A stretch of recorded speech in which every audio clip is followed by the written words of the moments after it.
I think they're doing a great job. A lot of them are. Good afternoon, Dwayne. How are you? Not too bad, sir. Ladies and gentlemen, Radio Cayman's Talk Today with Sterling Dwayne Ebanks. But I do have some questions. There are more questions than answers. Radio Cayman's Talk Today. If you're ready to talk, we're willing to listen. Well, I really enjoy this program today. Cayman Islands' foremost listeners participation program. May God bless every person.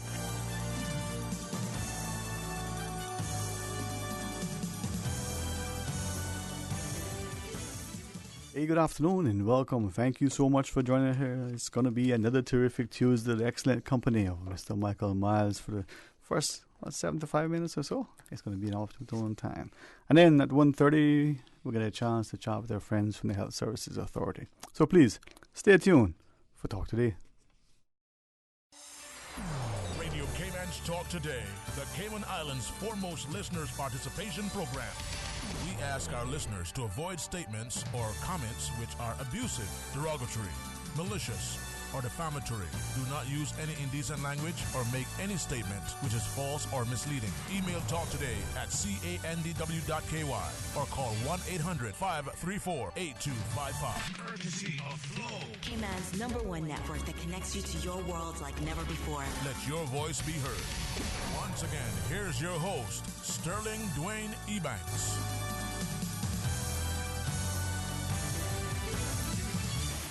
Hey, good afternoon. Welcome, Mike. Thanks for joining us. And as we welcome to the studio, Mr. Michael Miles. It's a pleasure to chat with you again, man. Good afternoon to you. Thank you, Dwayne. I appreciate you inviting me. It's a great honor to be here again. Well, thanks very much. And I think if the community will start to leverage our resources, combine our efforts, especially if we go into not only encourage and empower, but instill in our people and ethos where we can together make a positive impact. One that leaves a very lasting legacy that helps to build a stronger generation. It's good for us to work together. Yeah, absolutely. Absolutely. Well, for those who may not quite understand, we reached out to you. We know that you've been involved in a number of things, but in particular some initiatives that could help not just with education, but as we talk to the issues about additional approaches to how we teach and train.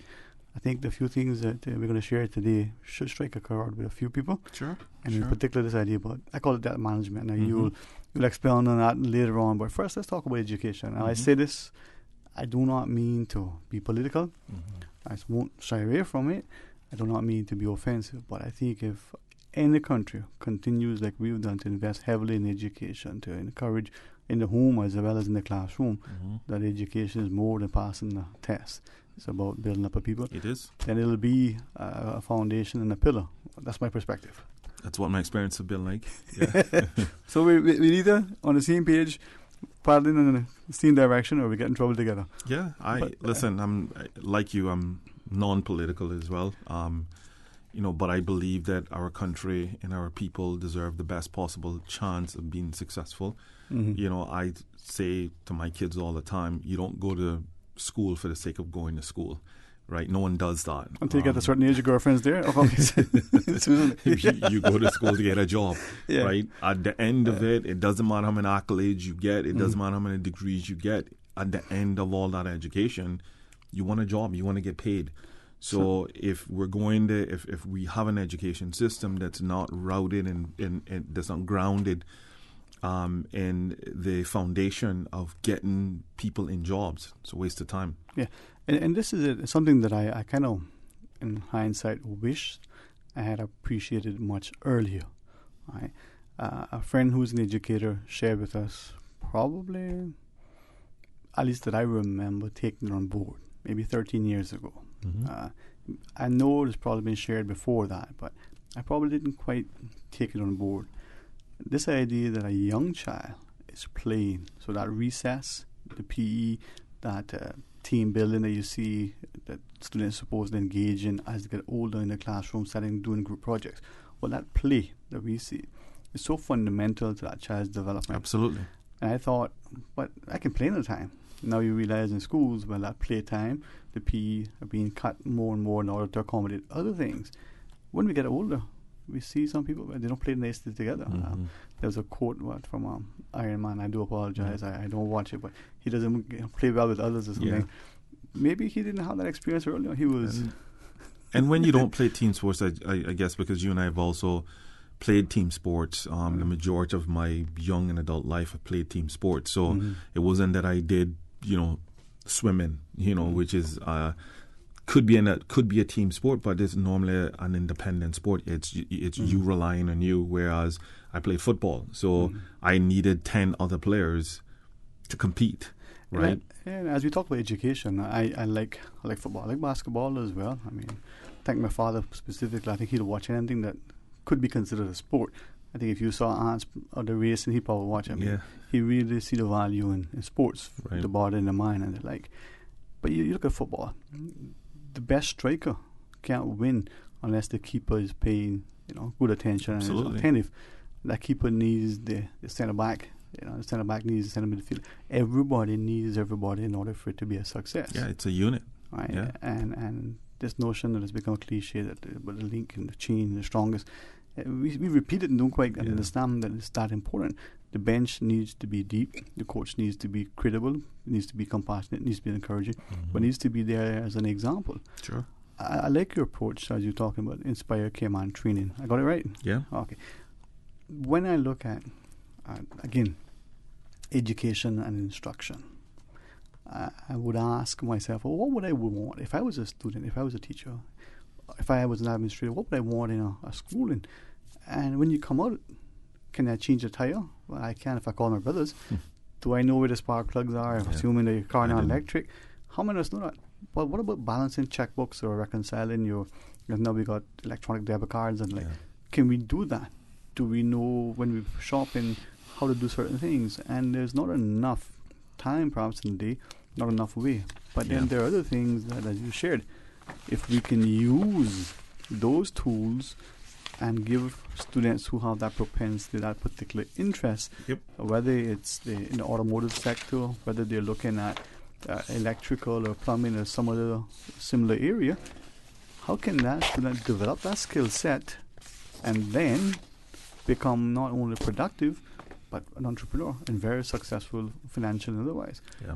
I mean, lawyer is important to you and so is your doctor, but if your plumbing leaks in the middle of the night, unless they're a good friend, they're not coming down to help you. That's it, right? So you need those guys. But it's one of the most discouraged. The trades are perhaps the most discouraged career path that a lot of our young people have gone through because we tell this lie that these people don't make a lot of money. These people are the underclass.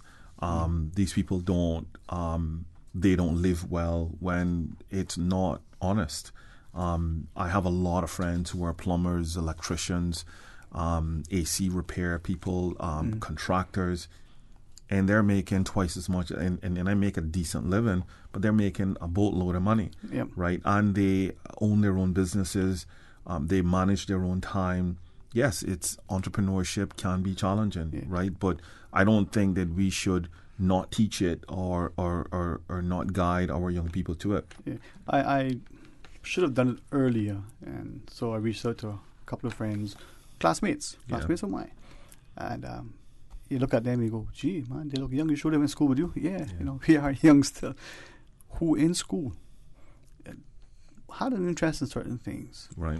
But one in particular, I reached out to him specifically because he said this a few times in fairly public settings, where he said that if he understood what math was like in the classroom, then he would have done so much better. Because now as a builder, a contractor, he's lining up a building, he's doing trigonometry, he's calculating things, and not only having had to learn how to do a spreadsheet and financial statements, but now on a pen and paper, a carpenter pencil and a piece of wood on a job site, calculating different things, not just with tape measure. He's understanding a concept of math far beyond what we were grasping in school.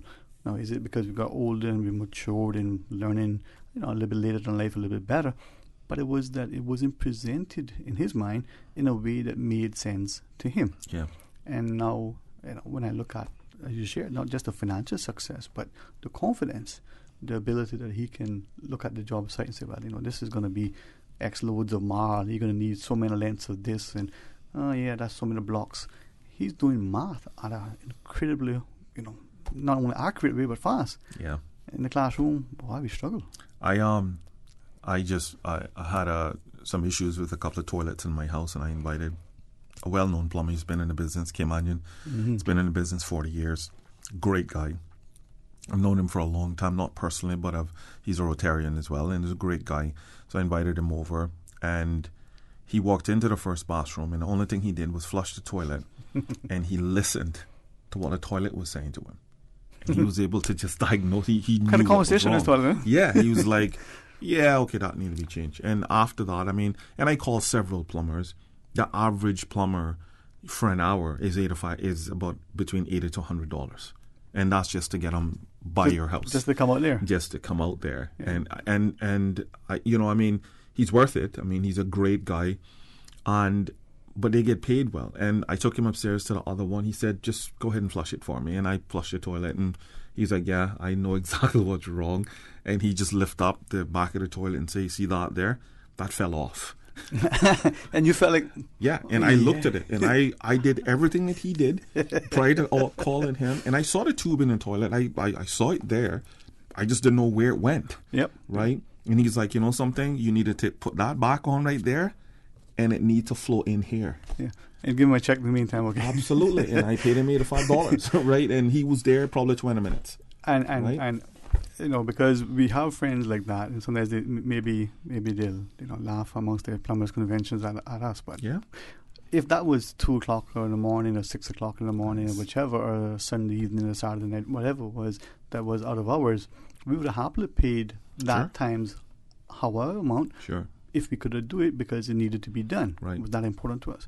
I appreciate when you shared, Michael, earlier that maybe we somehow have given this message to our children that these jobs don't pay well. They're not respectable jobs. They're not important jobs. Yeah. And maybe we can change that. Maybe we, the parents, we, the educators, we, the society.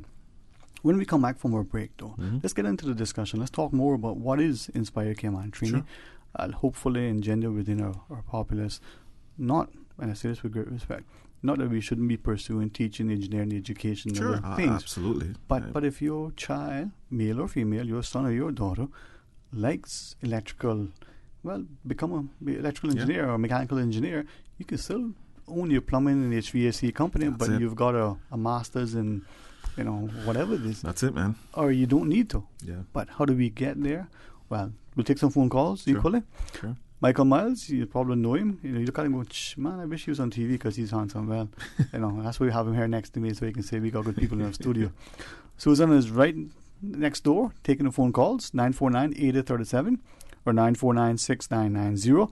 We get a chance to chat with Michael Miles. We're going to talk not only about technical, vocational education but we also have something to share with you relative to this idea that sometimes we need to have a little bit of financial peace, a little financial freedom. I'll give you an insight into that as well. Please stay tuned for Talk Today.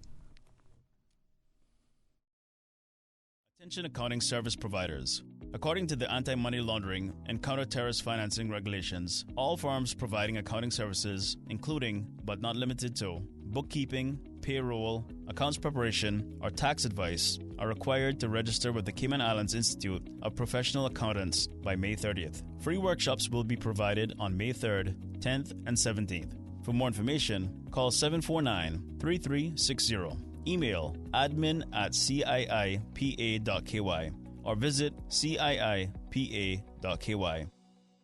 Business owners, managers, and marketers interested in learning how digital and social media marketing can help grow your business? Join Yellow Media Group Monday, May 27th at Yellow Digicon and unleash your company's digital potential. Learn from international digital marketing and social media experts, including speakers from Google and Matchcraft, plus a Fortune 500 digital marketing strategist. Complimentary registration for Yellow Media Group customers. Register now at digiconcayman.com or findyellow.com.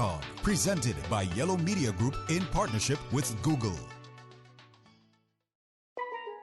These are our kids, and just like your kids, it seems that what we tell them goes through one ear and come out the other. But guess what? When it comes to making tough decisions like whether or not to drink, note that kids say that parents have the biggest influence more than anyone. So talk to your kids. Let's work together to stop underage drinking before it starts. This message is brought to you by Radio Cayman and the National Drug Council. Talk today. But I do have some questions.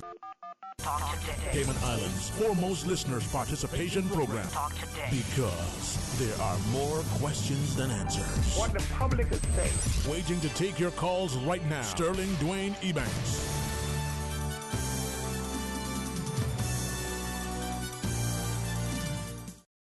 Welcome back to Talk Today. Thank you for joining us. And in the studio, the excellent company of Michael Miles, as we get a chance to focus on, well, I'll phrase it this way, Michael, you tell me if this is improper. Education and empowerment, the whole idea that we look to build our communities through encouraging people through their educational pursuits and recognizing that there are things that we all can do once we leverage our skill sets. And it never ends, right? I mean, I've gone back to not the school per se, but I've gone back into ensuring that I keep pace with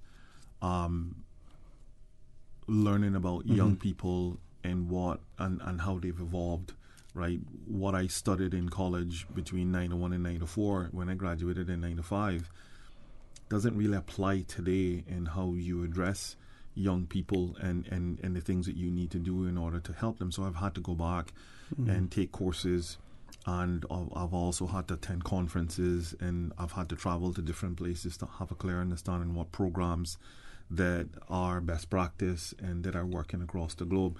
So, I mean, education never stops, I think, for us. And I think quite often we believe that just because I graduated with a high school diploma or a college degree, that's it for me.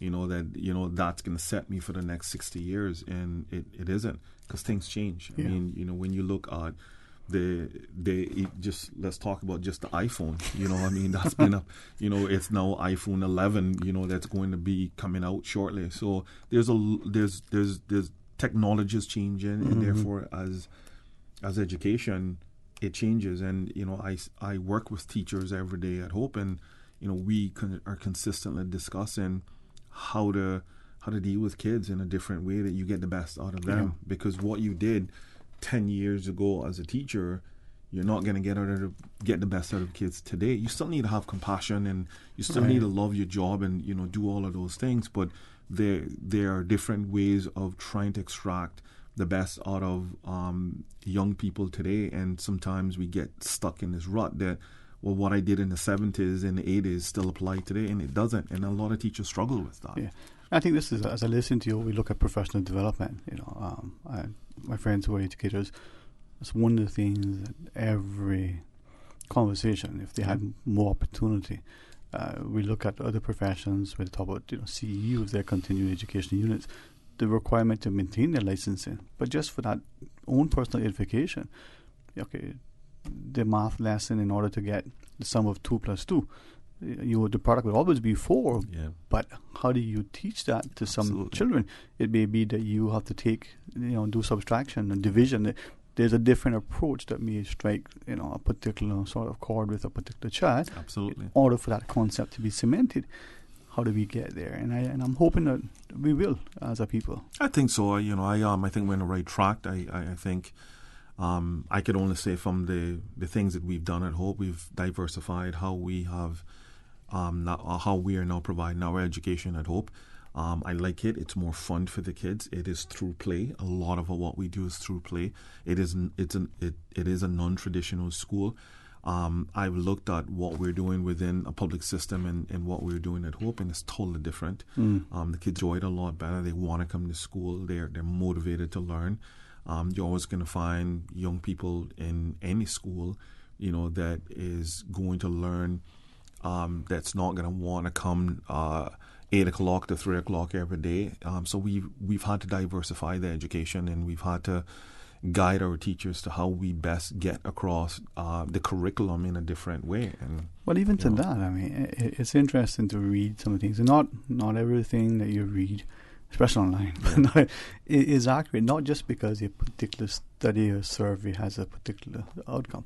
But look at what we're finding with students. Right. So that primary, middle school student, the time of day that Right. that child should start versus the high school student. Right. The extra couple of minutes or hours sleep that is needed. If we can make accommodations for that change in, physiological development of this young person, maybe the child would be more attentive. Maybe the child would not only pay more attention, but actually may get more out of the time the child is paying attention. And that's just it. You I know. mean, and that's what we've done, But, Inspire came on when I created this concept. It was about non-traditional education learning. It is about teaching young people a trade, a skill. It's about ensuring that young people are looking a little towards entrepreneurship rather than working for someone. It is about how to teach young people about finances so they are prepared for the world. It's about using the skills that I've had to develop, sometimes all alone and by trial and error. And sometimes trial and error is painful. I'm happy that I've been able to go through it because my daughters, my children, I've been able to guide them to a certain level right now where they don't, while they're going to experience some level of money pain, they are not going to, it's not going to be the levels that I've had to experience that. So, and it's the reason why I've created this company, because I believe that, we need another form of education or training in our country that ultimately is going to ensure that our children are a bit more prepared and competitive, but also to ensure that our children are too capable of going into other countries and keeping pace. But that's the thing. That is, you take the person who has international recognized qualification, education or accounting, and that person can leave Cayman and go elsewhere, just like that person could have left wherever and come here. Now you got to learn the landscape, as it were. Yeah. But if your degree is portable and transferable and you are adaptable, then an engineer, a civil engineer, practicing in some big part of the world or comes to Cayman, okay, you might be building bridges now, but at one point that may be the only thing you're not working on. Skyscrapers, or you might be working on those now too, I'm not sure. But you have the skills that are there, right? So Inspire Cayman training. Yep. You're looking obviously at international recognized qualifications. So 2 years ago when I left the government, it was about looking at something that I can provide as a regular citizen to our people. That's really where I started. I was frustrated because I felt that I wasn't getting an opportunity to do my job effectively, and I wanted to do something that's going to consistently help our country. So when I moved to Hope, I was inspired to start looking outside the box. And Hope was on the cutting edge of a number of different programs that we were able to bring in and ensure that our young kids have access to. So I didn't want to be one of those individuals that sat on the sideline and consistently blamed the government for everything, or sat on the sideline and just consistently talked about the problem. And we get into that often. I've always been one that if I see challenges, I want to be able to guide and help and coach, because that's how I grew up. It's this sort of background that I've come from, working with a lot of mentors that I've had along the way. So I started looking at how can I develop a company that is going to give back as much as I want to give back. And I came up with, I would like to start to do training, financial training. I want to do trading, vocational training. And I want to start to build an organization that encompasses small organizations or individual people who have unique skills and want to give back. So that's what Inspire Cayman has become. I'm starting the first 8 or 9 programs or courses, but I've already started linking in with different organizations who is going to be coming in and joining me, that I will subcontract and doing different things. And that's the exciting part about this. Another thing is that I needed to also have the buy-in, and my buy-in was I need to put some money in this as well. I didn't want a non-profit. I manage 2 nonprofits right now, and I'm not going to go out there and constantly be looking money. I wanted a company that I can say, something you now have, like you now need to now look at, okay, you're part of this, right? So it's a skin in the game. Yeah, you are part of this. You are now accountable for something. You're not just going out there and asking and begging money to give to someone else. You are now a part of the system where you're going to have to give. And I wanted that. Like, I needed that on my show. I needed that level of challenge. And Inspire Kimon was born, right? And I started looking at, if I was going into the trades, would I just want to remain in Kimon? The major challenge that a lot of our young people have is that, I can't find a job here, and I don't want to live here a long time. I want to be able to travel, right? Our kids want to be able to travel. What can I do? What can I provide for young people to be able to take their accreditations and leave, and 10 years come back and they're much more qualified?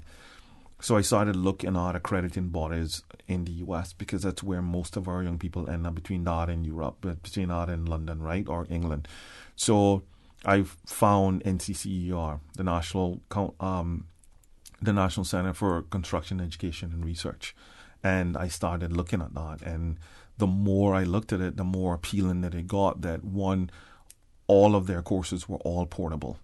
It doesn't matter where you go, they can also be tracked. There's a huge database that if Sterling Dwayne Ebanks takes, carpentry in Cayman and doesn't finish, you can go to Florida if that's where you want to go to live, and you can just pick up where you left off. You don't have to start over, and there's a tracking mechanism.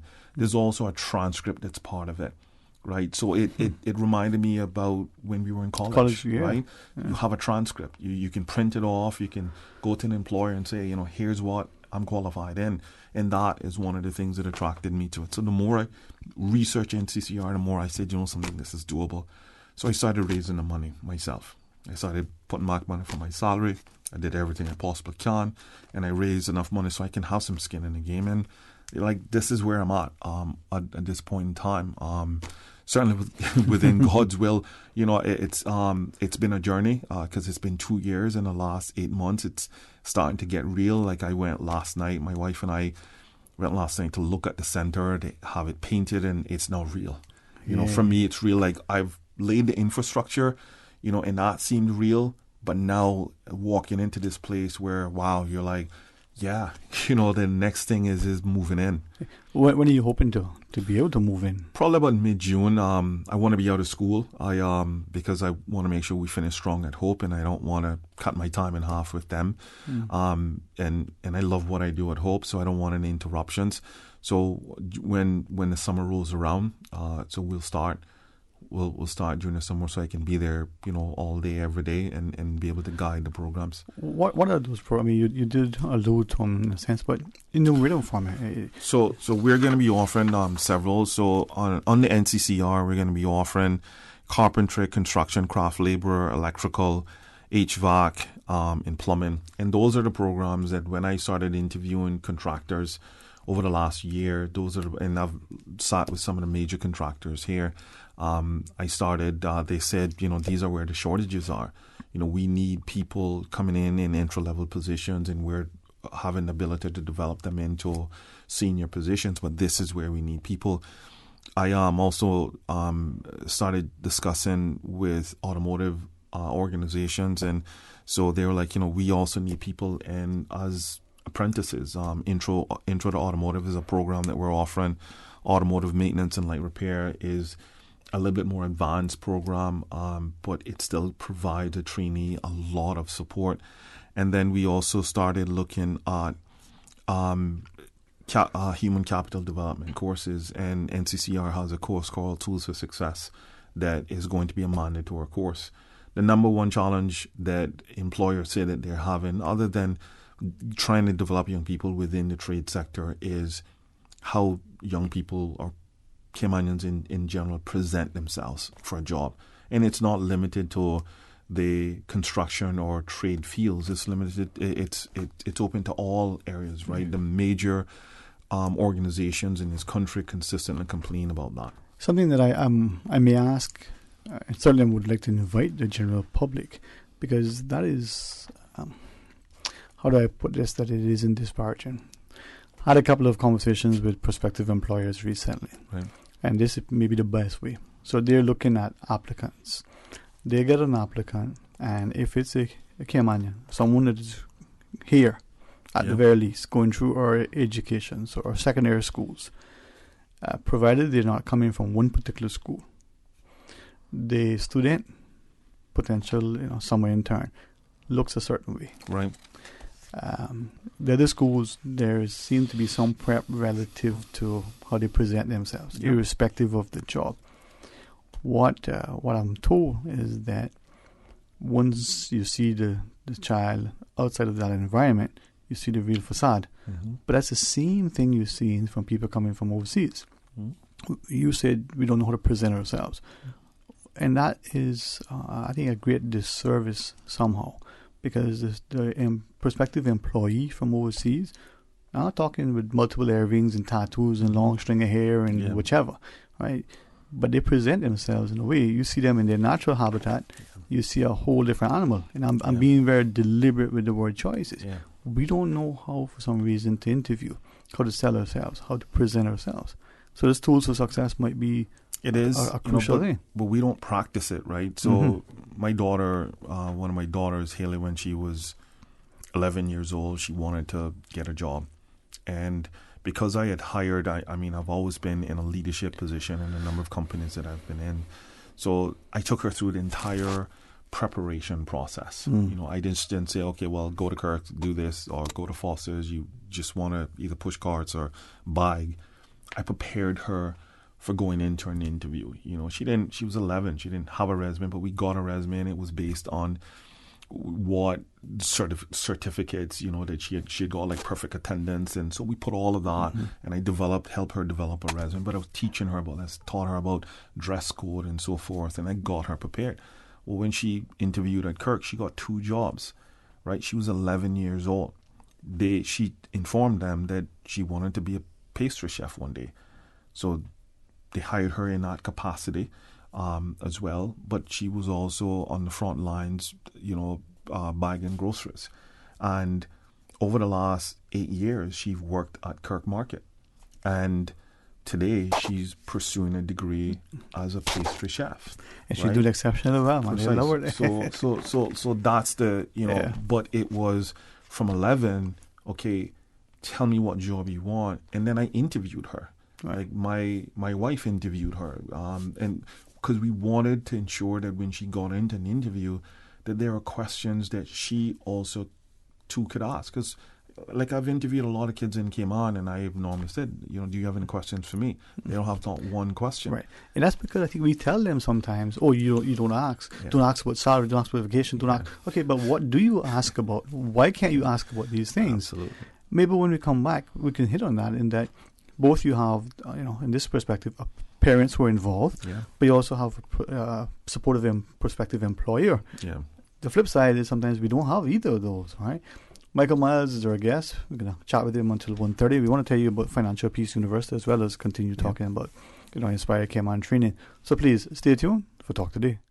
A caring and community spirit, cherished family and cultural values. These are some of the things that still embodies the Caymanian way of life in the Eastern Districts today. Savannah Pharmacy, your neighborhood pharmacy, located in Countryside Shopping Village, is delighted to offer products and services of real value. Whether it's catering to your family's medical needs or carrying apparel, gifts, and beauty products, Savannah Pharmacy provides you with more than just prescriptions. Remember, they're always just around the corner with everything your family needs and convenient opening hours, including Sundays and holidays. Savannah Pharmacy. For more information, call 946-3336.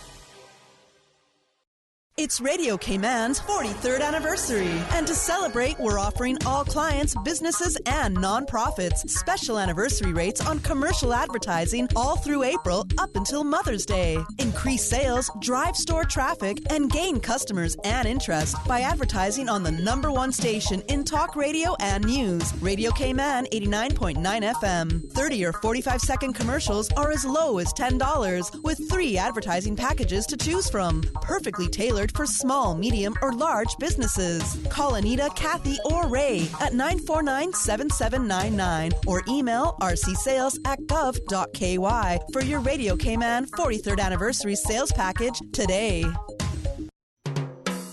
Support our port, support our tourism. Did you know government agreed very early on that the piers would be built on pilings in deeper water to minimize the environmental footprint? Marine life will still be able to move freely underneath them, and coral relocation remains part of the plan. Looking forward, looking bright. Learn more and spread the word. Support our port, support our tourism. Talk today. But I do have some questions. Talk today. Cayman Islands' foremost listeners participation program. Talk today. Because there are more questions than answers. What the public is saying. Waiting to take your calls right now. Sterling Dwayne Ebanks.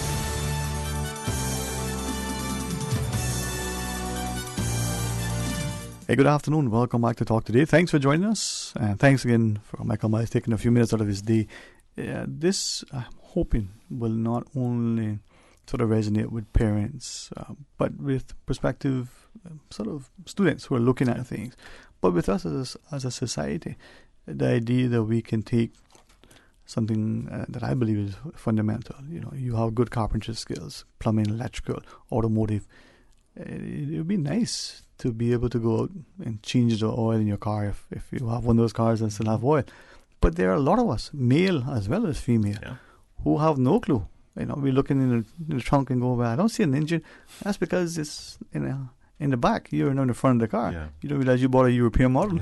Yeah. Now, there are some women, and sadly, we still live in, at least in this part of the world, well, a woman auto mechanic, a woman plumber, well, yeah, actually, she's, better than 5 of you put together. Yeah. But we don't embrace that. Hopefully that'll change. It is, and it's unfortunately it's not limited to Cayman. It is certainly a worldwide thing. America is now struggling through it because after now understanding that the young people in America have suffered through this from, the last statistic that I saw, American college graduates altogether, I think to date, have over $1 trillion worth of tuition debt. And they're no further ahead in terms of career, right? They're pursuing things that they're not going to get a job in those particular areas because the market is saturated.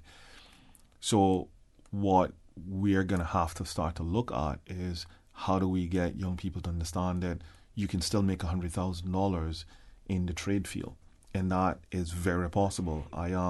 When I went to I actually had to get this accreditation, I had to become a master trainer to train up carpenters and as instructors and plumbers as instructors. So I had to go up for a week or so to do this training. And it blew my mind.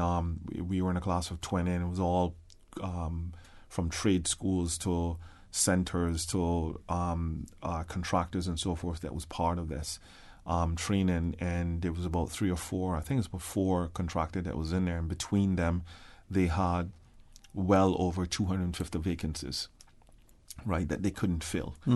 So what contractors are now doing in the US is that they're offering bonuses, sign-in bonuses when you get into the trade.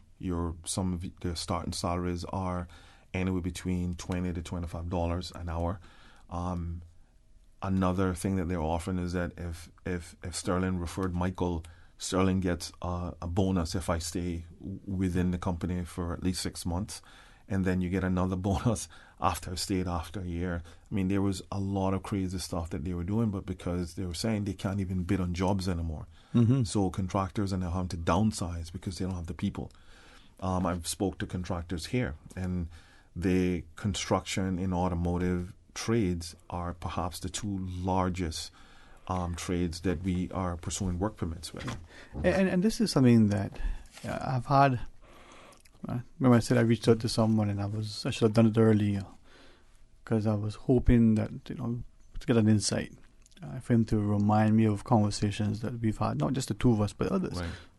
People in that sector, construction and the like, they struggle to find not just competent employees, but just to find a physical number of people to do.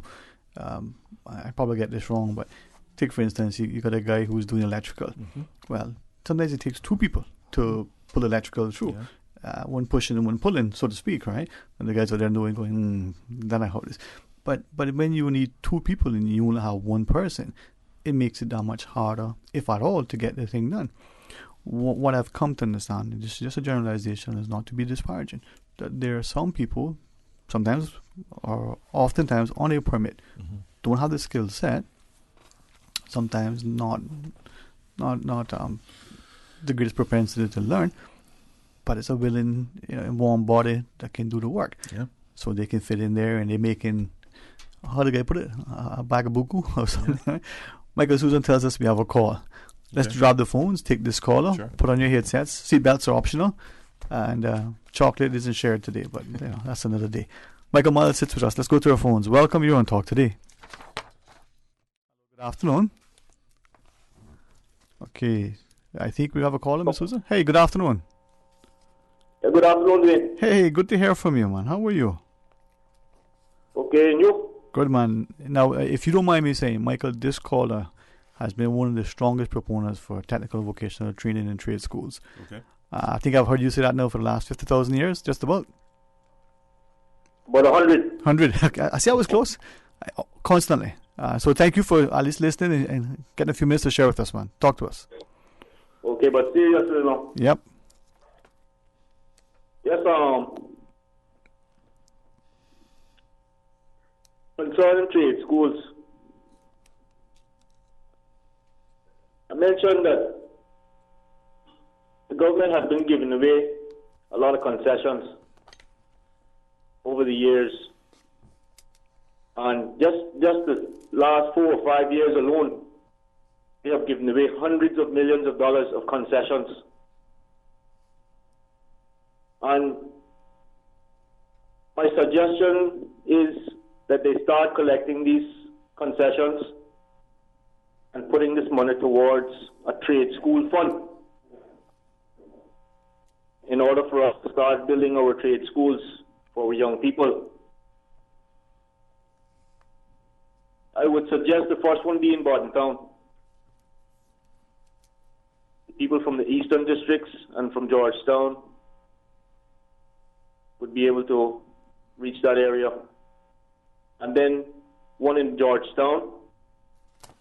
And then as the funds get larger, and we get more money, we can build one in West Bay and one in East End.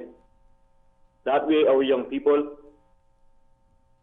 who may have trouble with transport are even able to ride their bicycles or even walk to these trade schools. And all the construction that is coming forward now in the Cayman Islands, I think it's only fair that our young people have a part of this by helping to build all the new buildings that are going to be built in this country. And I spoke to a gentleman who works with DART. That was quite a while now. I would say probably about a year now. I spoke to him on the radio. He's the manager of the construction development area. And I asked him if he would be willing to work with the government in building trade schools in this country, and he said he would. So I suggest that government talk with this gentleman, talk with Mr. Dart, and start getting these trade schools built as soon as possible. Thank you very much, gentlemen. Thank you. All right, man. Thank you too for sharing. And I would hope that as we look at some of these things, that we start to appreciate that we can and should be doing as much for ourselves in partnership, but don't leave it all to one area. With that, though, as we pick up on our callers' comments after a news break, you continue chatting more, and then you can share with us. Phone lines are open. Michael Miles sits with us as well, so stay tuned for Talk Today. Follow Radio K-Man on Twitter. All the latest information, breaking news, community events, and more. Follow us at twitter.com/Radio K-Man. Radio K-Man. Radio K-Man's newsroom. These are the biggest stories right now.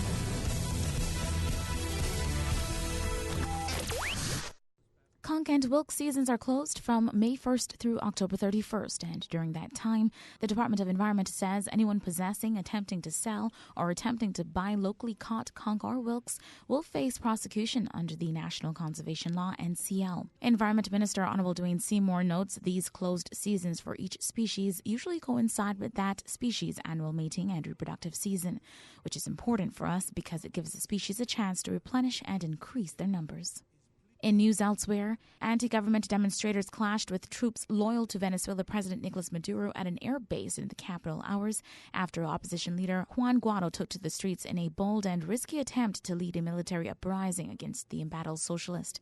The early morning rebellion seems to have only limited military support. Meanwhile, the UN says Secretary General Antonio Guterres is urging all sides in Venezuela to exercise maximum restraint, avoid any violence, and take immediate steps to restore calm. UN spokesman Stephanie Dujarric told reporters Tuesday that Guterres' message publicly and privately has been to push for dialogue in order to resolve this peacefully. Dujarric said the Secretary General also wants the Venezuelan people to understand, quote, that his good offices remain available should both sides request them. Facebook CEO Mark Zuckerberg will kick off the company's annual F8 Developer Conference Tuesday, with what are expected to be more details about his new privacy-focused vision for the social network, part of his strategy for batting away Facebook's growing array of critics, emboldened regulators, and competitors.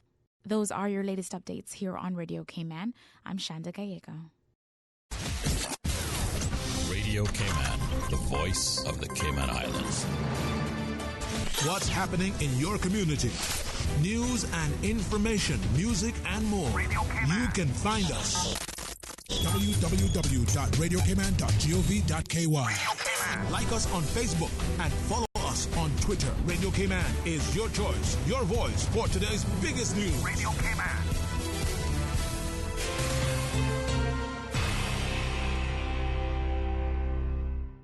CUC advises customers on North Sound Road in Georgetown that they will experience interruptions to their electrical service on Sunday, May 5th between 7 a.m. and 3 p.m. Areas affected include customers on North Sound Road between Cannon Place and Atlantic Supply at the junction of North Sound Road and Red Gate Road, including Caterpillar Lane, Kentsville Drive, and Beacon Furniture on Dorsey Drive. Customers on Red Gate Road and Dorsey Drive will not be affected. Residential customers on Kentsville Drive will only experience a short interruption to their service between 6 a.m. and 7 a.m. All commercial customers will be affected for the duration of the outage. Motorists are asked to drive with caution when utilizing this section of North Sound Road, as CUC will have a number of vehicles and personnel in the area and will be deploying rumble strips and signage to manage the traffic flow. CUC apologizes for this interruption, which is necessary to facilitate required overhead infrastructure upgrades to provide our customers with safe, reliable, and efficient power. For more information on the outage and streets affected, please contact CUC's customer service team at 949-5200 or email service@cuc.ky. But I do have some questions. Cayman Islands' foremost listeners' participation program. Because there are more questions than answers. What the public is saying. Waiting to take your calls right now. Sterling Dwayne Ebanks.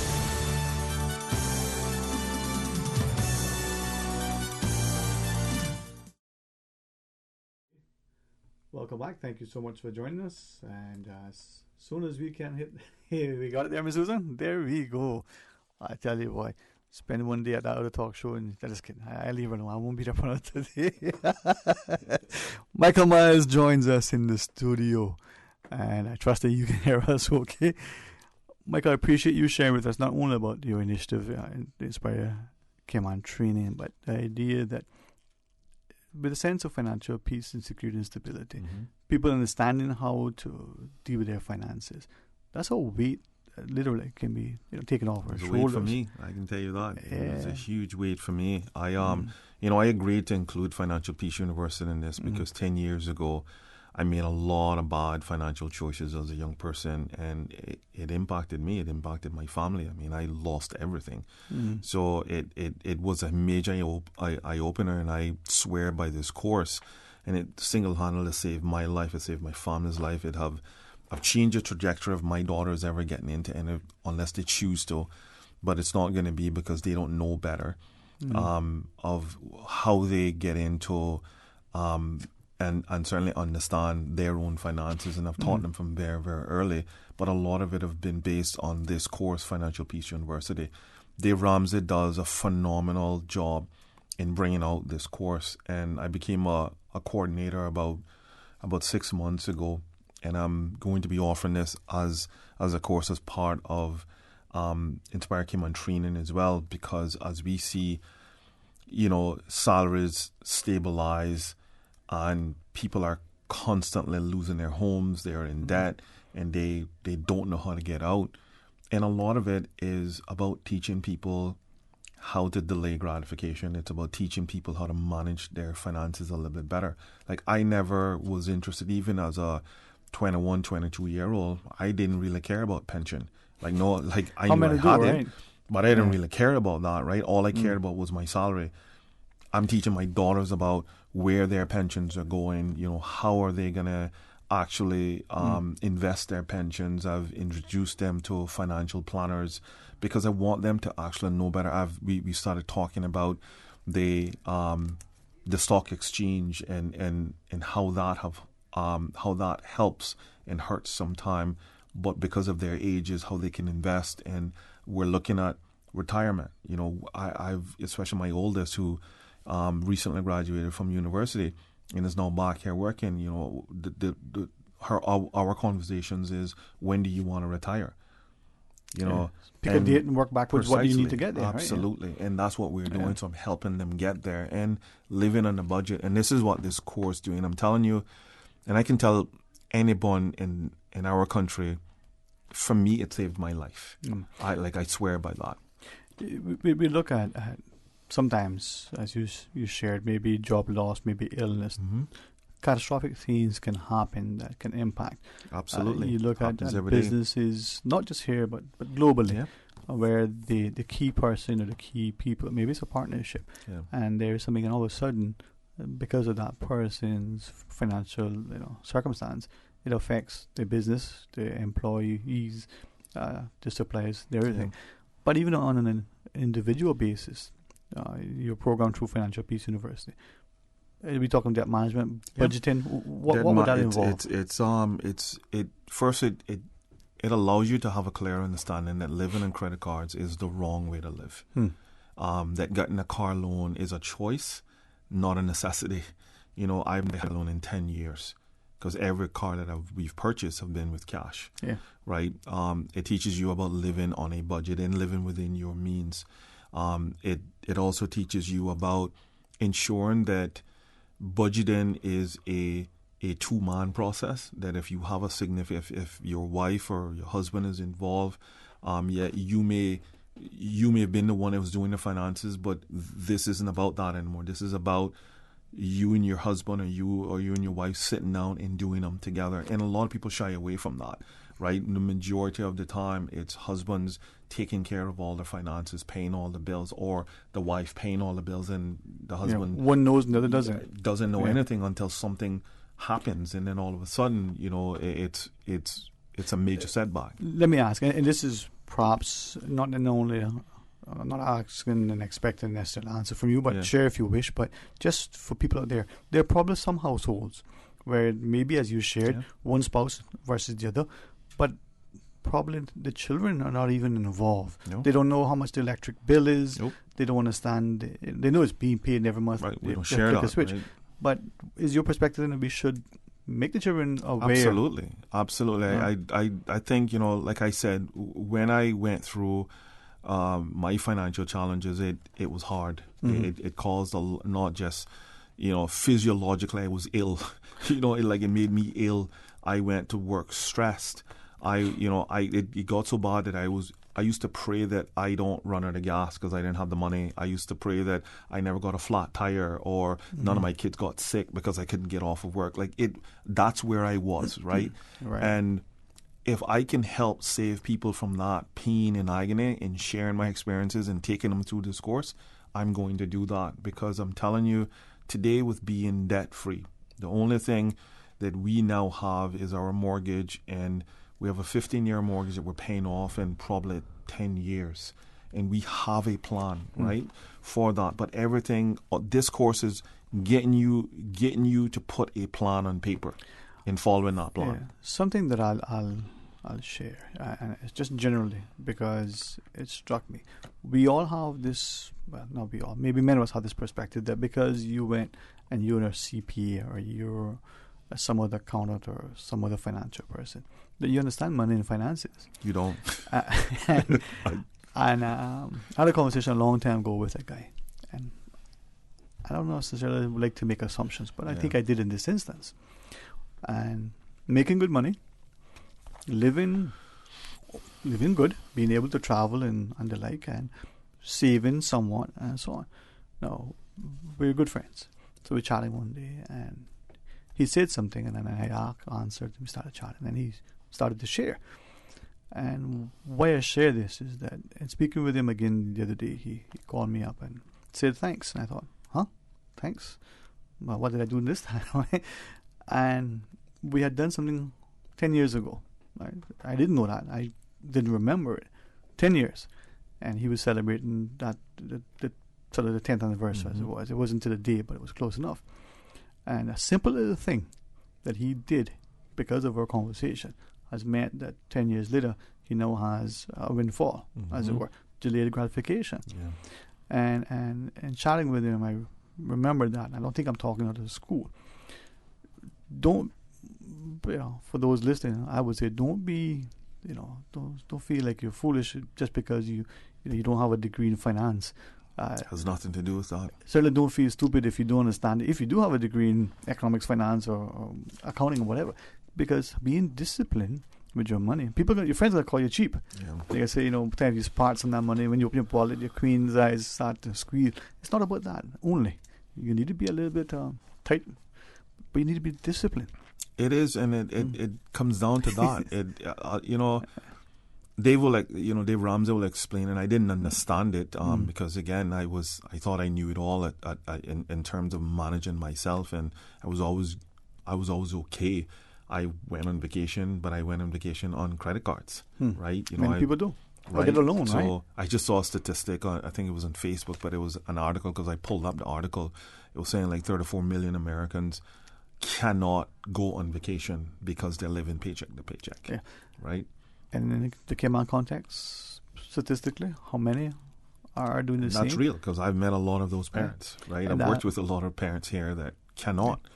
What concerns me, and this might be considered a political statement again, you know what? It doesn't matter. We talk about the top end who are making a lot, talk about the bottom end who's struggling. But what about those somewhere in between those two sort of, points, who are working, who are managing somehow to pay a bill, maybe because they're not paying one on time or what have you, but they're not saving. They're feeling that financial stress. Yep. We look at them and we wonder why is it that they seem to be the way they are. Well, there isn't a great deal of financial freedom, if any. They're working and they're going all for naught. So for this Financial Peace University course, who would attend? I mean, all of us? Any of us? Anybody can attend the course because, as I said, you will get at least one thing out of it, and that one thing could potentially save your family, save yourself from a lot of financial grief. I thought that I knew it all, and I certainly knew it all about me and my finances, and I did it. I gambled, and I didn't do well with that. It was a learning experience, but also it's also about not just changing your life, but changing your children's lives, right? And that's why I got involved. It's a 9-week course. And Dave Ramsey is really the teacher of it, what my job is to do is facilitate the course based on what my experience was like going through the course and what my experience was like dealing with the areas, the different sections of the course.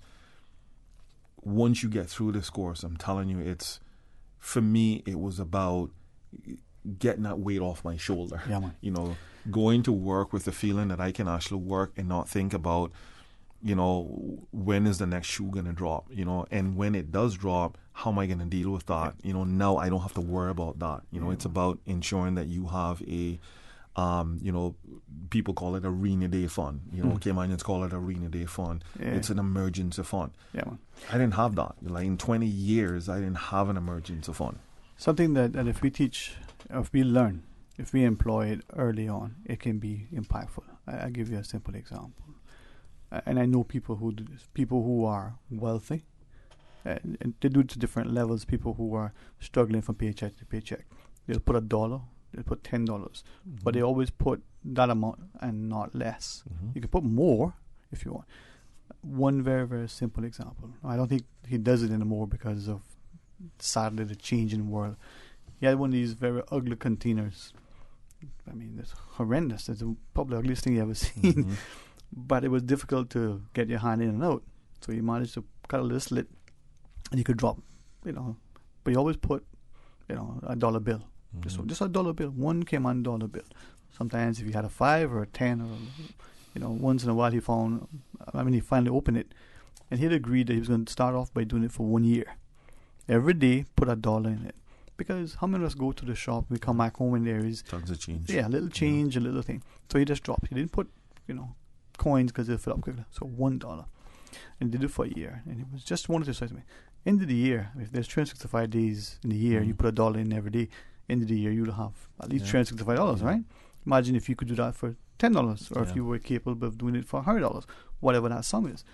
It just shows you how you can. Now, it doesn't mean that things won't happen.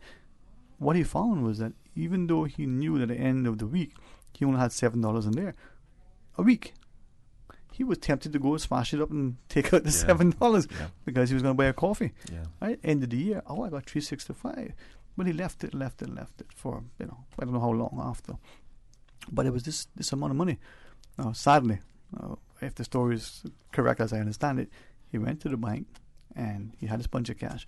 And they gave him a little hassle about where you come with this cash. No, it wasn't a whole lot of money. It was like a couple $1,000, what have you, all right? But I'm thinking, beyond that, look at what you can achieve by just sticking something somewhere and being disciplined. Imagine if you knew what you were doing and you were able to take money from your account and save it properly and pay off your debt. So financial peace could give us that on a better scale. Absolutely, man. And on a simple scale. You know, it's not one of those overwhelming, you know, in your face type things. It's about encouraging you to do the right thing, not for your life, but for the life of your children. It's about retiring with some dignity. You know, I looked at my retirement.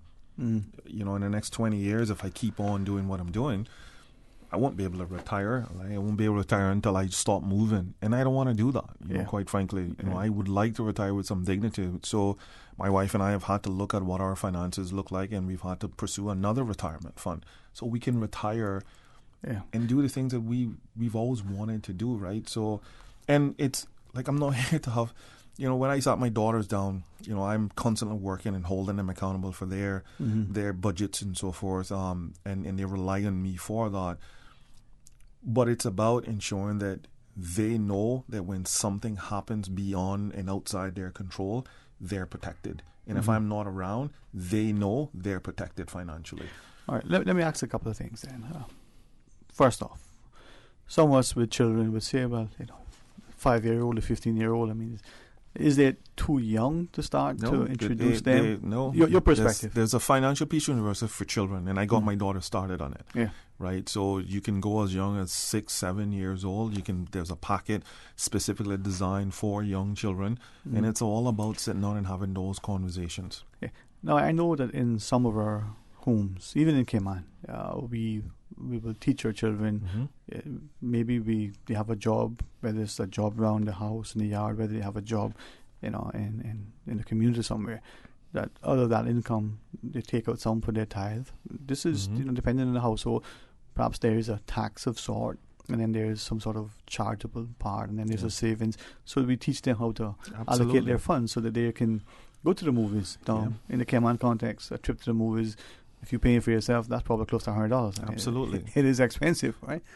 But what it also teaches is teaches young people is also about budgeting. It have them, you know, for the first time, you know, I'm teaching my kids about forecasting. Okay, you know that you want that you have your mother's birthday coming up and you want to buy X amount, or you want to buy flowers, you want to buy, you know, and that's not for another 2 months. You know how much money you want to spend. Well, instead of trying to come up with all that money the day before, let's spread that over the next 2 months, right? So you need to come up with $3 a week or something like that, and you know you're putting that stuff back.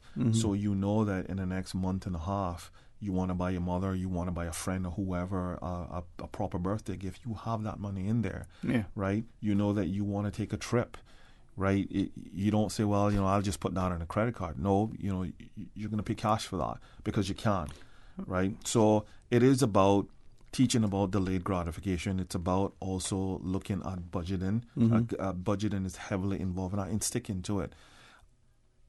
The controlling money in your finances is 80% behavior. Right? Yeah. It's 20% knowledge and 80% behavior. Making choices. I mean, you think of you say the choices, the behavior that people have. You go into the supermarkets, and I don't know about anybody else, but if I go in there and I'm particularly hungry, there are certain things that are more attractive to me than other things. Right? Yeah. And I may or may not buy those things that I need to buy, but it's pretty sure I'm going to buy those other things that I would like to buy. Precisely.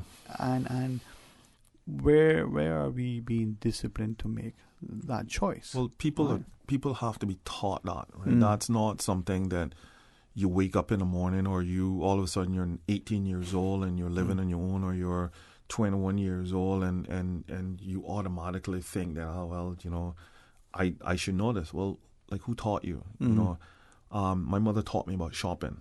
Right, so like she taught me about making my bed, and I hated that, but I became good at it. You know, I became good at taking care of myself, taking care of housework, and making sure that I'm clean. And so similar with finances, we grew up seeing our families spend a lot of money on a lot of things that's of very little value. You know, part of the Cayman mindset when I was growing up was, the first thing you do when you get out of high school was you buy a car. You see, I had a different mindset. You get land. Yeah. And that was in your household. Yeah. But what I saw was, hey, you know something? You live at home for a couple of years, you go to the bank, you get a car, and you're good to go. And it wasn't just me. I mean, I grew up in a generation of guys around me. We didn't talk about getting a house or getting land. You know, we talked about getting a car. But the thing, too, and maybe it speaks to where the country and the societal values have sort of shifted. I went to the bank to buy land. The bank wanted to give me a loan for a car. I thought, well, I don't need a car. I have a car and a truck. Can I get some money for some land? Now, you give me 100,000 for a car. I want 10,000 for a land. I can jump through all sorts of hoops for the land loan, but I can walk out the door with a car loan. We make it difficult sometimes for people. And I'm wondering, because the banks have their agenda, right? The car loan is easier to pay off. They're getting their money within 3 to 5 years, it's whereas insured. the land loan is 30 years, you know, and it depreciates, but the loan doesn't depreciate, right? I mean, you're paying interest and so forth on that. So I had to learn all of that. Right. From that perspective, then, as we look at our discussion, both for Inspire Cayman Training and for Financial Peace University, this whole idea of whether you're becoming skilled in the technical vocational areas or whether you're trying to understand some financial freedom, how are those listening? How can we get involved? How can we get more information? I mean, so I have a website. My website is now live. They can register through the website as well. So it's www.inspirecaymantraining.com. InspireCaymanTraining.com. InspireCaymanTraining.com, or they can reach me at info@InspireCaymanTraining.com as well. You know, they can send me and I can send them out some information, but once they go to the website, it have all the information that I've provided to you. It have the courses broken down. We're also offering a part of training program where folks can get trained up in PATA certification. It's one of perhaps the least careers that a lot of our young people are going in, but it is perhaps one of the most, one of the best, I would say, career paths, because you can take that experience anywhere, even if you decide you don't want to become an PATA certified instructor. But if you have that skill set, you can work anywhere in the world, right?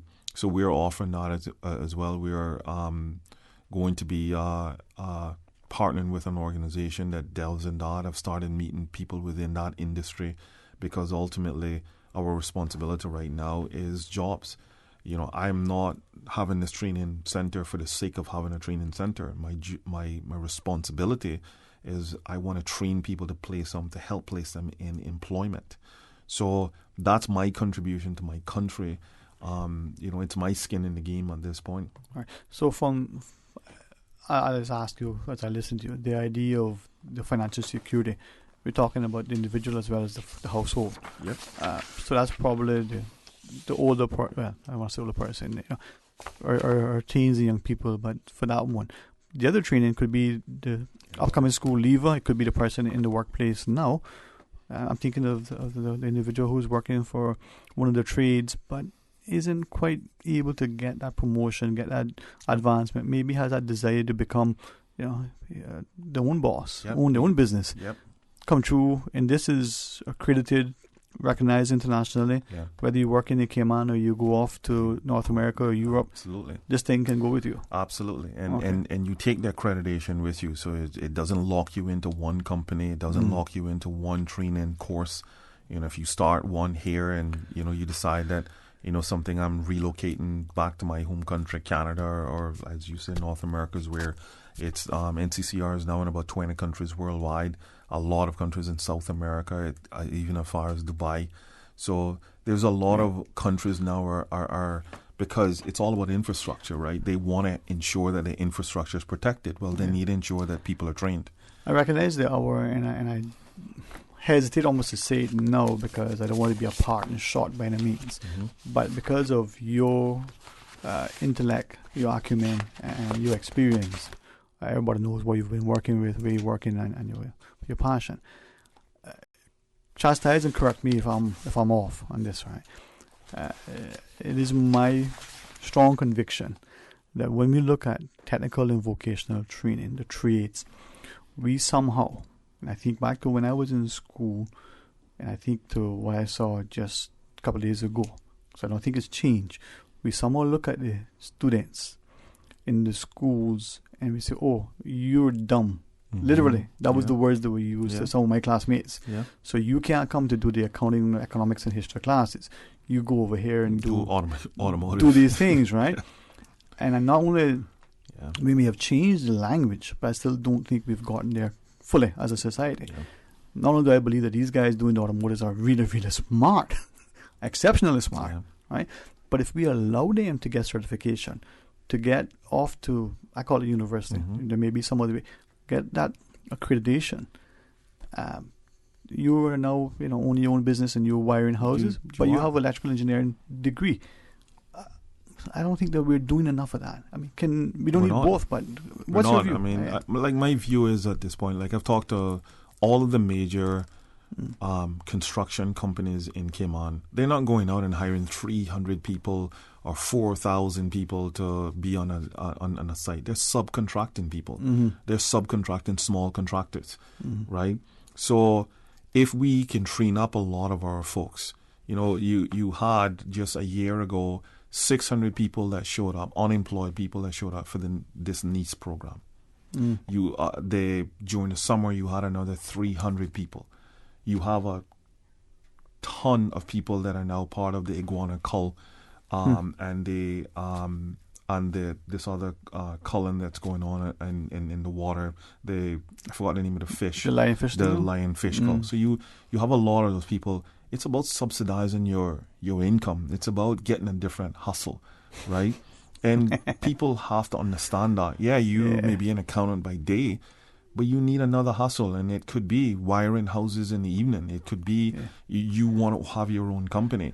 So it is giving young people the skills and the know-how, but also giving them the opportunity to develop their own human capital skills as well. You can't go to an interview in shorts. I'm here, like a lot of construction employers are just, they're appalled sometimes by what walks through the door, and they know that they want to hire these young people, but it's a turnoff when they even see resumes come in and it's not the correct spelling, and I'm not here, I'm not advocating that I'm going to be taking on people who don't want to be in the field.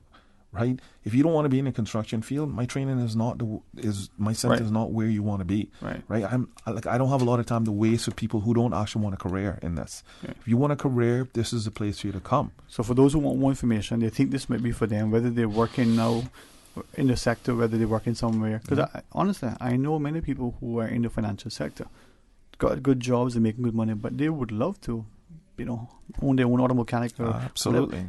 Love to teach them. Right. So how can people, as we close, how can they get more information? So they can go out on the website, www.inspirecaymantraining.com. That has everything on it. It has my contact information as well.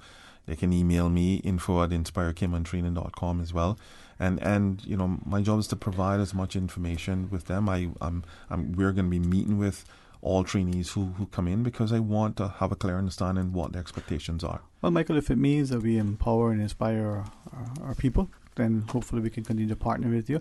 As long as we're willing to be responsible and accountable, it's an opportunity to work together. Sure. In the future, if we can have a more engaged and informed conversation, by all means. Well, I'll be calling you again, because we're just about have all of our stuff to supply to the government to get our certification through the government as well. So, we're there. Yeah, we're absolutely there. I'm excited. I'm excited for the possibility.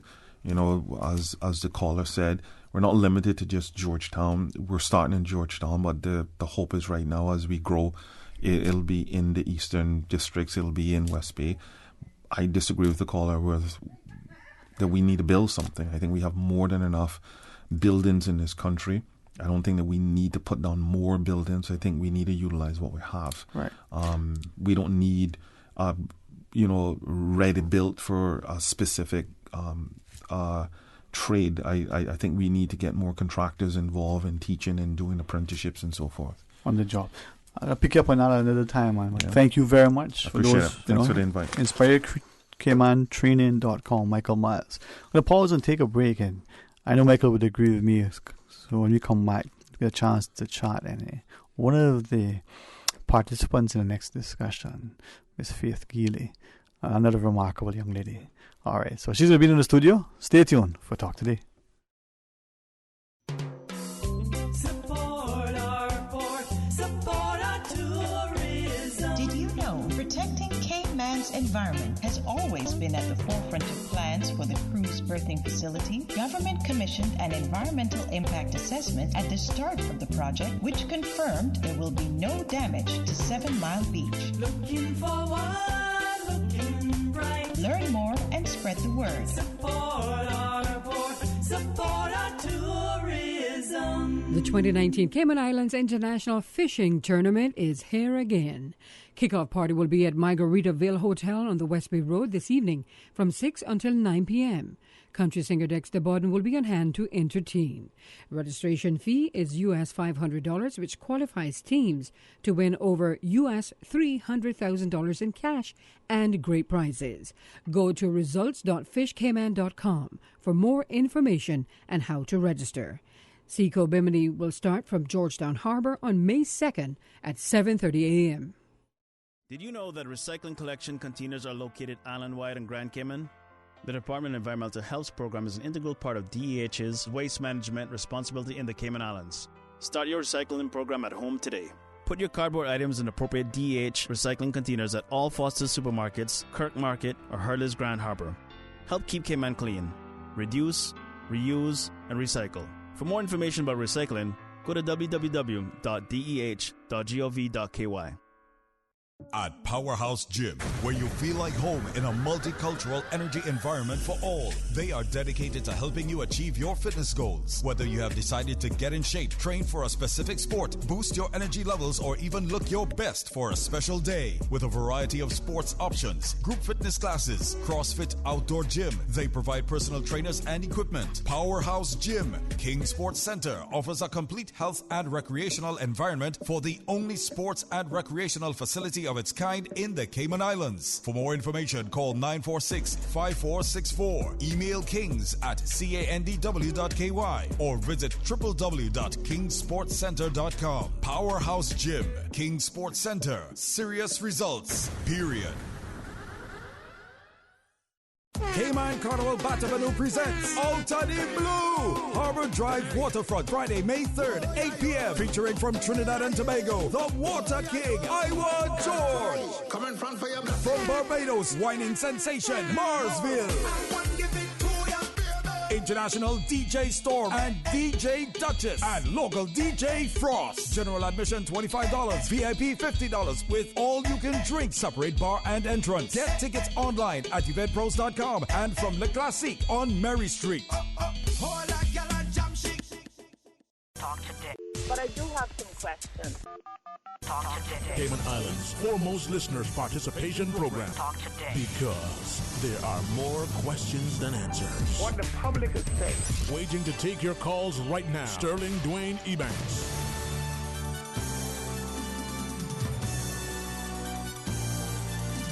Hey, good afternoon. Welcome back to Talk Today. Thanks so much for joining us. And it's always, for me, a distinct pleasure. If I imagine to get conversations back to back, one focusing on education, then one focusing on health, I'm like in heaven.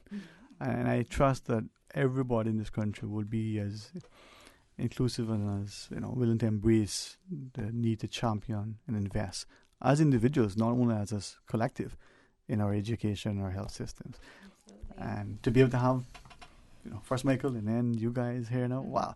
Well, as we introduce our wonderful guest, Miss Faith, I must confess, I was bragging earlier about you. Oh my goodness. So well, good thing I didn't hear it then. No. But I'm so proud of our people.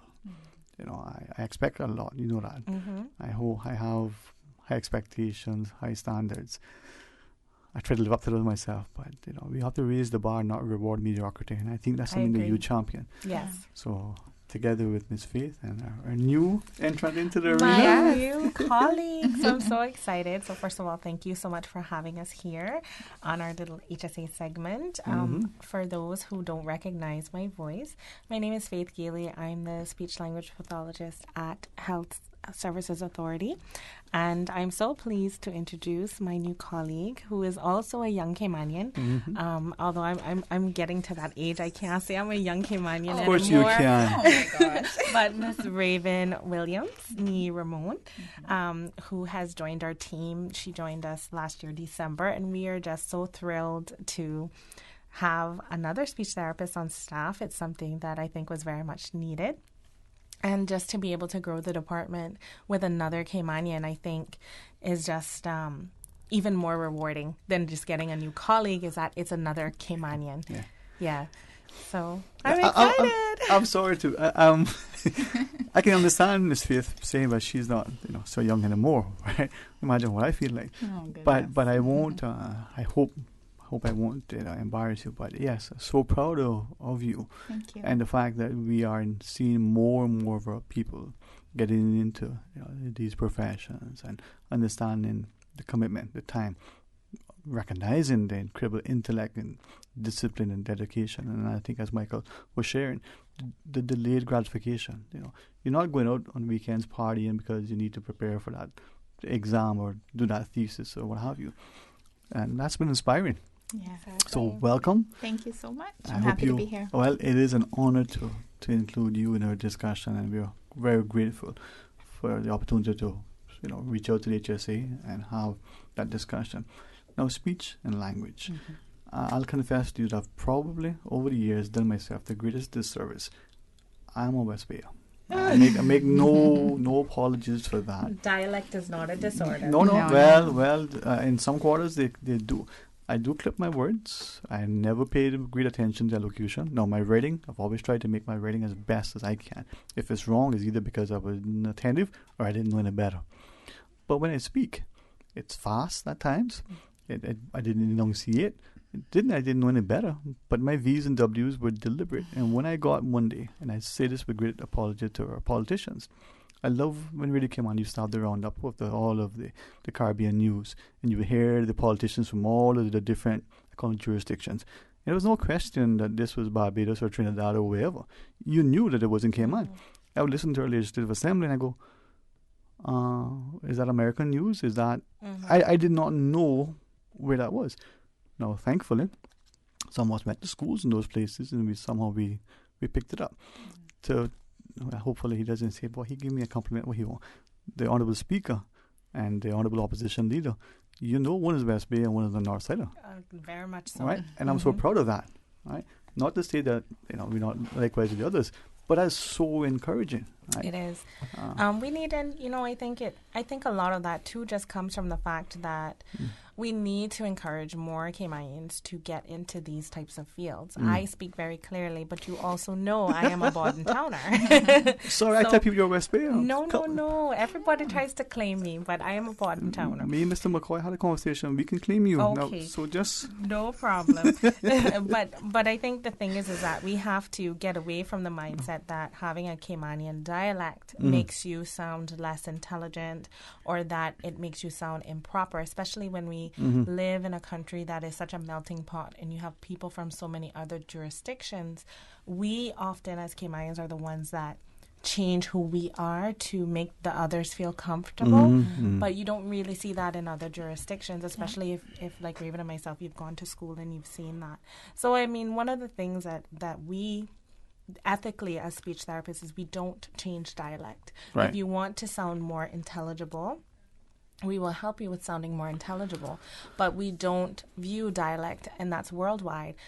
Dialect is not viewed as a disorder. It is not viewed as you have a speech impediment. It is viewed as you have a dialect that is native to that country, and that should be honored, because that in and of itself is a sub-language and has its own grammatical rules, its own articulation rules, and should be followed.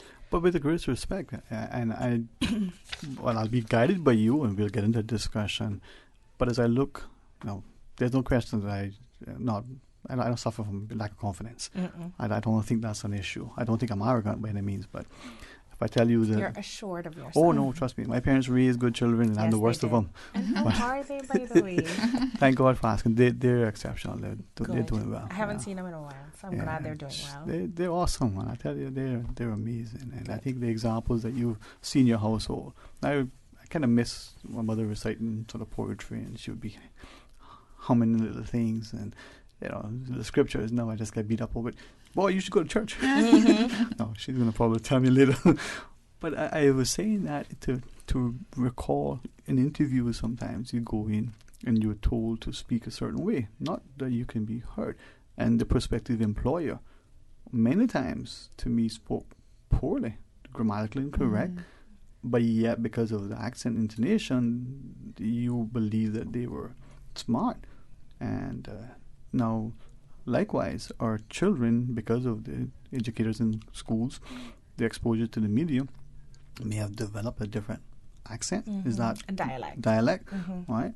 That sometimes I'm thinking, I don't quite understand that child. I don't know that phrase, that word.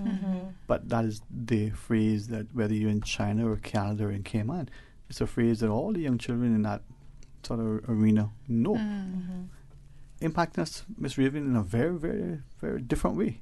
Yes, I agree. I think I agree with Faith in terms of just looking at, and you as well, when you say... Oh, thank you. We have certain models growing up, and... I don't want to say unfortunately, but it is a reality that, there's a lot more foreigners who come in and assume the roles of educators and whatnot. And growing up, that has a huge impact on us as children. We see that person every day in school as a model for us, and we say, okay, do we have to adjust our accent, our dialect to kind of fit that? And, I struggled with that as a young lady going away to school, specifically when I went first to the U.S. I felt like I had a lot more accent drift, and I found myself trying to correct my words and stuff a lot more. And then just with maturity and just becoming more confident in myself, I said, you know what? No. I'm not saying I'm going to go there and be full out, what's going on, whatever, all the time. Sometimes, yes. And I found it very, I was very proud when someone would ask me, what does that mean? And I would say, oh, that's a Caymanian word, it means this, And I grew to be really proud of my accent. Well, that is, I guess, thankfully, being able to travel from very early, I understood that. Now, I also understood that, and it became helpful. And I share this so that more of our people start to appreciate now. We need to be cognizant. Back in the day when I started first working, the internet wasn't available. Mm-hmm. You dealt with your client on a phone. Mm-hmm. So the phone changed the way maybe people heard and how you sounded. I had to be very careful. If I was ordering, 5,000 units or something, they needed to understand what I was saying. Yes. I didn't change the accent. I just made sure that it was. But I wonder to what extent, not so much now, but in the early days when we were in school, I called it phonics, and mm-hmm. that sort of early years of instruction in primary 1 or kindergarten or whatever it was back then. Reception, I think it might have been even before then. How many of us were told, how to look at our words and, pronounce it? How do we break it down? I think I missed those days in school heavily. I wasn't there at all. You were there, obviously, Miss Faith. I was there. But I think as well, I happen to have been educated at a time where I had Caymanian teachers, and so, again, I think the model that you have, my daughter is fortunate that even though she doesn't have a Caymanian teacher, she has a West Indian teacher who does a good job of trying to facilitate that cultural understanding. But there are certain words that my daughter will say where she sounds very Caymanian. She comes out and she might say a word and I'm like, what? But it sounds very much like how her teacher would pronounce that word, And so, again, it's all about the model. But Mr. Dwayne, we're actually here. As much as I enjoy these conversations, we have something else to get to. We are actually here because May is upon us. Tomorrow is May. Believe it or not, this year is flying by. May today be as well. And and we are, and every May, I'm going to keep going. You go ahead. Every May, we come and we join. Well, I come and join you in the studio. Now I'm fortunate that I have a colleague, so we come to celebrate Better Hearing and Speech Month, which is celebrated in the month of May. Mm-hmm. And every year, as you know, there's different themes. Last year, the theme spoke a lot about technology and the impact technology is having on speech and hearing. This year, the theme is communication across the lifespan, which I love because I think a lot of times when people think about speech therapy and the services that we offer, they really think about someone like, I can't speak properly, you're going to help me enunciate properly, or my child has a lisp or a tied tongue. They don't really understand the full gamut. And at HSA, we're proud to offer a service that services the true lifespan from birth to end of life. My youngest patient has been, a few hours old. My oldest patient has been over 100 years old. So we really do service the lifespan. And with Ms. Raven coming on board, we really can start to focus a bit more on expanding the service and making sure that we're meeting a wider range of needs. So we'd like to chat about that a little bit today. Yes, very important. I think as we look at, share with us, because I think speech throughout the ages, right? Well, I'll just talk a little bit about the adults because my time is a little bit more limited today than Ms. Raven's. Mm-hmm. But many people don't appreciate their ability to communicate until they lose it. And so a lot of times we're thinking about in terms of the habilitation where we're teaching children. Is it time for a break? Yeah, I was wondering. Do we have to take the break, Ms. Susan? Beto? No? Yeah? Can we take a break? Can we talk? Yep. Take the break? We'll continue. We can continue? Yeah, we can. Only because it's you, no? Thank you, Miss Susan. I love you, Miss Susan. Well, we kind of like you too. So happens. This what happens when you used to work at Radio Cayman. No, it's only you. Nobody else has this kind of access. Wow. Are you serious, the boy? You didn't see the red carpet when she came in? I know. Yeah. She's like that island-wide, though. I'm starting to realize that. Yeah, but that's probably because Mr. McCoy. But Oh, my goodness. I'm going to be here. The McCoy genes run strong in me, okay? That's all I'm going to say. No, like grandfather and grandmother, like grandchild. Oh, bless you, my child. But a lot of times, it's very easy to identify, it's a young child who's not learning to speak properly. But a lot of times we don't recognize for the adult population when someone, for example, has had a stroke or has some type of neurological condition like ALS or Parkinson's or has cancer or dementia, any of these types of things which can impact your ability to communicate clearly. We also work with patients who have swallowing disorders, and that's something that often becomes surprising to people when they say, well, my loved one is having difficulty swallowing, but I don't know why the doctor referred me to the speech therapist. And that's just another sort of common side effect of a lot of the neurological diseases that adults face. And a person's ability to eat and to drink, it's crucial for them to maintain good health. We want you to be hydrated. We want to make sure that you're getting the calories you need in order to be healthy.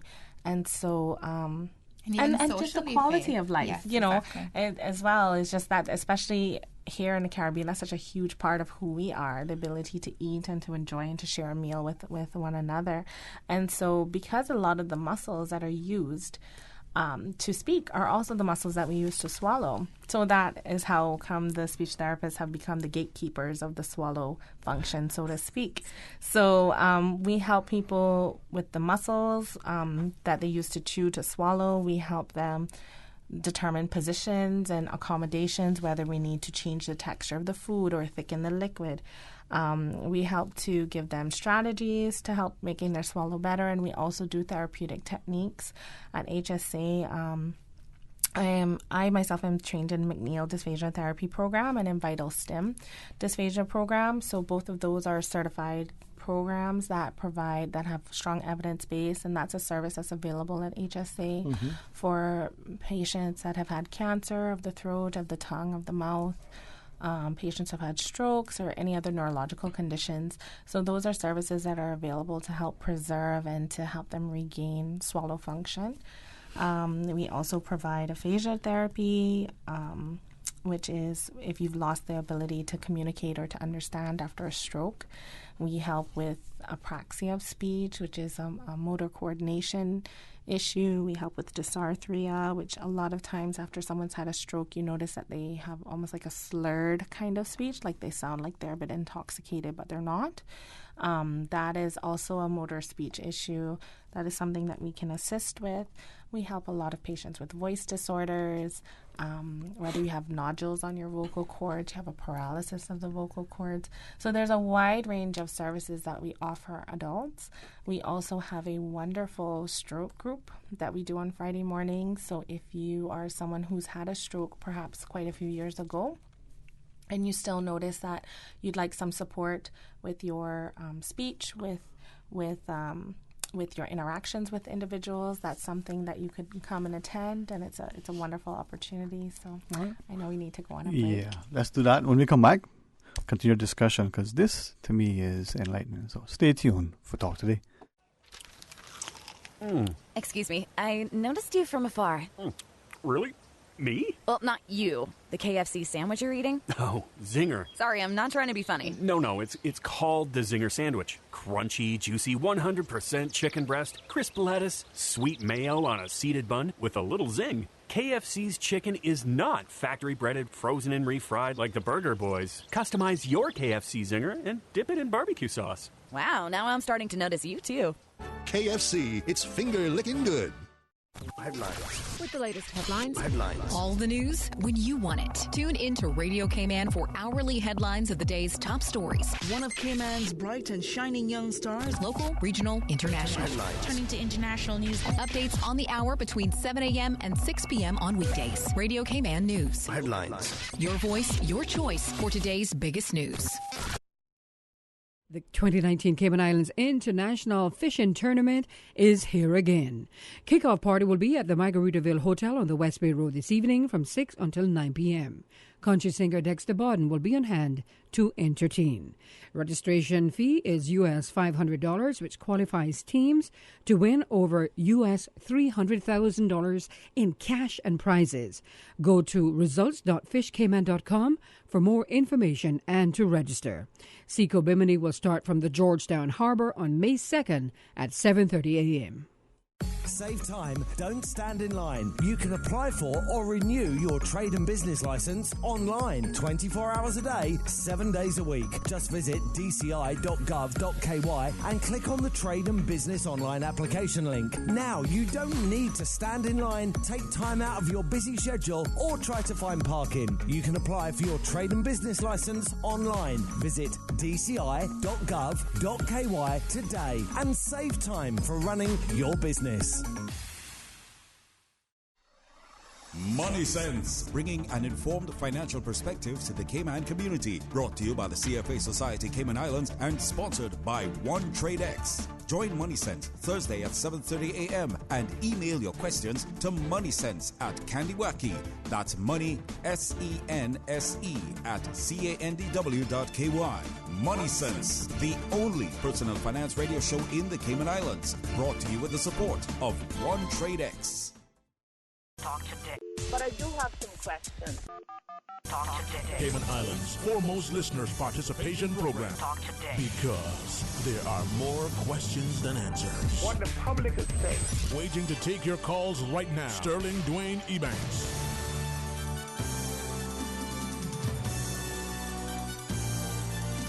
Hey, good afternoon. Welcome back to Talk Today. Thank you for joining us, and thanks again to the HSA for this continuing partnership as we have this in the studio talking about speech, better hearing and speech month with our speech pathologist, the good company, Miss Faith Geely, and our colleague, Miss Raven Williams. If I slip into the other name, you'll forgive me? Yeah, of course. Okay, of course. Thanks. I struggle at times. It's okay.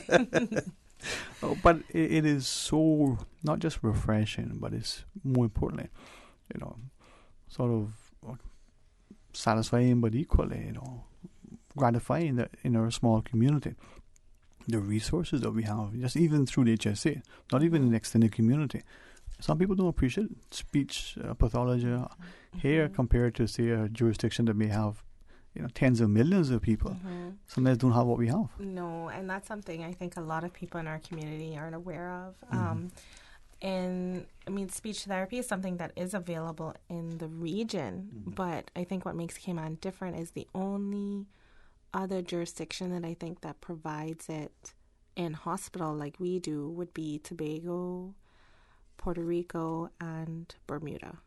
Right? Everything else is privatized. So it's only those who can afford to pay that get access to the service. So a lot of times when I go to conventions and stuff and I say, oh, yes, I work for the, Health Services Authority, which would be our national health service. And people are like, really? Really? Oh, my gosh.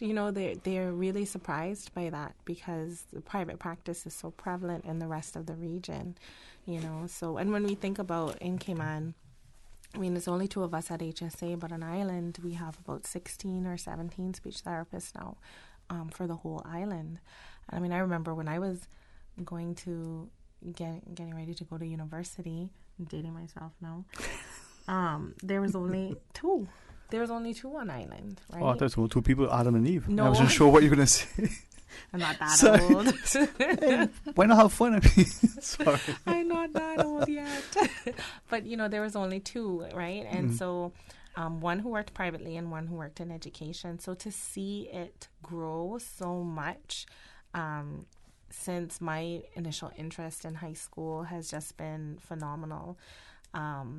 And we also work with children, but I'm going to let Miss Raven expand on that after the news.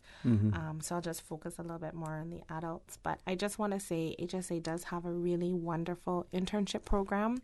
So if you have a student, a child, a grandchild who is Caymanian, who is high school age, please encourage them to apply for the internship program. They can apply, I think the deadline is this evening or tomorrow, but they can apply through hsa.ky through the summer internship opportunities. if they are interested in working with children, if they're interested in working anything with healthcare, even if they think they're interested in working in education, speech therapy would be a really good opportunity for them to complete an internship and just have them say that they're interested in being a speech therapy intern. We would love to have the opportunity to mentor more young Caymanians to come into the field and to eventually join the Health Services Authority. We just think there's so much more opportunity for growth, and we've been fortunate that we're able to attract really good quality healthcare workers from all over the world, but we really want to make sure that we have that continuity of service with other young Caymanians. Indeed, man. This is what I think we continue to invest in our health system. It's going to make the society that much better in so many ways. Absolutely. So before the break, I was touching a little bit on our stroke group. Every Friday mid-morning, we have a wonderful stroke group, and this is geared toward people who've had stroke several years ago. So these are long-term stroke patients where the prognosis for improvement isn't necessarily there, but we can definitely work on maintenance of skills to help prevent any regression. And sometimes we find that with our patients is that they've had a stroke where they've made really good recovery, but after they've gone home after a while, the speech starts to sound a bit slurry again, or they're not as intelligible, or the memory strategies, they're not really utilizing them in the way that they need to. So the stroke group is just a wonderful opportunity for those patients that would like that sort of long-term kind of maintenance program. And it's a great way for us as clinicians to monitor our patients as well, to say, hey, your face looks droopy today. Are you sure we didn't have another stroke? You didn't look like that last week. And it's been a really wonderful group that we offer. And so if there's any persons out there in the community that would be interested in participating in that group, they are more than welcome to reach out to us. They can call us at 244-2733 or 244-7674. So I'm still learning the other number. Or they can email me, faith.geely@hsa.ky or raven.williams@hsa.ky, and just say that they're interested in the stroke group. For adults, we offer inpatient if they're inpatients. We offer outpatient services, and we do offer home health services as well for those persons who are bedbound, unable to come in, or family would have to coordinate the ambulance and that sort of thing. So whenever possible, we try to meet our patients with where they're at, recognizing that with especially aging adults, it can be very difficult to coordinate services. So we really try our best to work with the families on the best way to meet their needs. And so it's just a really wonderful wraparound service that we try to offer to the community. Well, thank you very much, and continue partnership with this radio segment. Otherwise, in the time you wish to come back. I know you got to get back to your practice, as it were. Patient, yes. But thank you so much for having me, and I'm going to leave you in my wonderful colleagues' hands. Well, thank you. I'm honored to be able to continue after the break, speaking with Ms. Raven, and we get into it, and a few things to share with us, so that as parents, in particular, educators in general, we can look at and maybe flag up, as it were. So when we come back, we continue talking, to Ms. Raven. Williams over at HSC. Stay tuned for Talk Today. Radio Cayman. From Radio Cayman's newsroom. These are the biggest stories right now.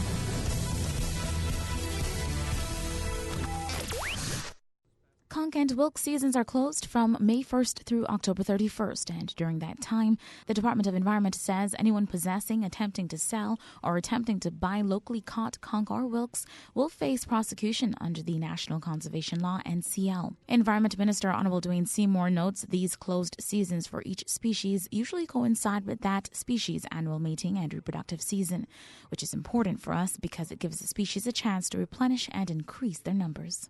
In news elsewhere, anti-government demonstrators clashed with troops loyal to Venezuela President Nicolas Maduro at an air base in the capital hours after opposition leader Juan Guaido took to the streets in a bold and risky attempt to lead a military uprising against the embattled socialist. The early morning rebellion seems to have only limited military support. Meanwhile, the UN says Secretary General Antonio Guterres is urging all sides in Venezuela to exercise maximum restraint, avoid any violence, and take immediate steps to restore calm. UN spokesman spokesman Stephanie Dujarric told reporters Tuesday that Guterres' message publicly and privately has been to push for dialogue in order to resolve this peacefully. Dujarric said the Secretary General also wants the Venezuelan people to understand, quote, that his good offices remain available should both sides request them. Facebook CEO Mark Zuckerberg will kick off the company's annual F8 Developer Conference Tuesday, with what are expected to be more details about his new privacy-focused vision for the social network. Part of his strategy for batting away Facebook's growing array of critics, emboldened regulators and competitors. Those are your latest updates here on Radio Cayman. I'm Shanda Gallego. Radio Cayman, the voice of the Cayman Islands. What's happening in your community? News and information, music and more. You can find us. www.radiocayman.gov.ky. Like us on Facebook and follow us on Twitter. Radio Cayman is your choice, your voice for today's biggest news. Radio Cayman.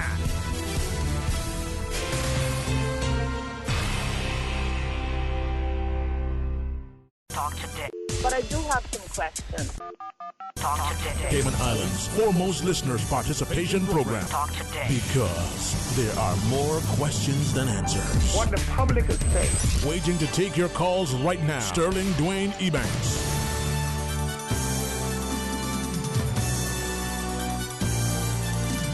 Hey, good afternoon. Welcome back to Talk Today. Thanks for joining us. And I'm going to continue as we talk about speech, or better hearing and speech month that we celebrate during the month of May. We had a good company earlier of the speech pathologist over at HSC, Ms. Faith Gide. And as she shared, if you joined us early, she has to get back to her clients, but her colleague, Ms. Raven Williams, continues. Now, as speech and language therapists, we're seeing how important it is for parents in particular, not just the physicians, when the child is born to be able to, you get 10 fingers and everything's working, and then the child gets to a certain point. But even, as Ms. Faith shared earlier, someone has a stroke, for instance, or some other accident or injury, and it affects them, the swallowing and the like. Having this access, this resource over at HSA is invaluable to our community. Yeah. So thank you as we talk about the notion of celebrating better speech and hearing. Yes. I'm really excited. Yes, we're so happy to be here as well, like we mentioned earlier. So May is dedicated to Better Hearing and Speech Month, and I just think it's so wonderful to have a time in the year where we can bring more awareness to speech and language therapy and all of the services that we provide. In particular, I'm going to speak specifically on children and just certain red flags that we can look for when we think about speech and language development. So if we think about communication disorders and communication in general, I just want to reiterate what Faith was saying earlier in terms of sometimes we don't realize the importance of it until we lose it. And if we think of communication, that's not only the ability to express ourselves, but also the ability for that expression to be understood.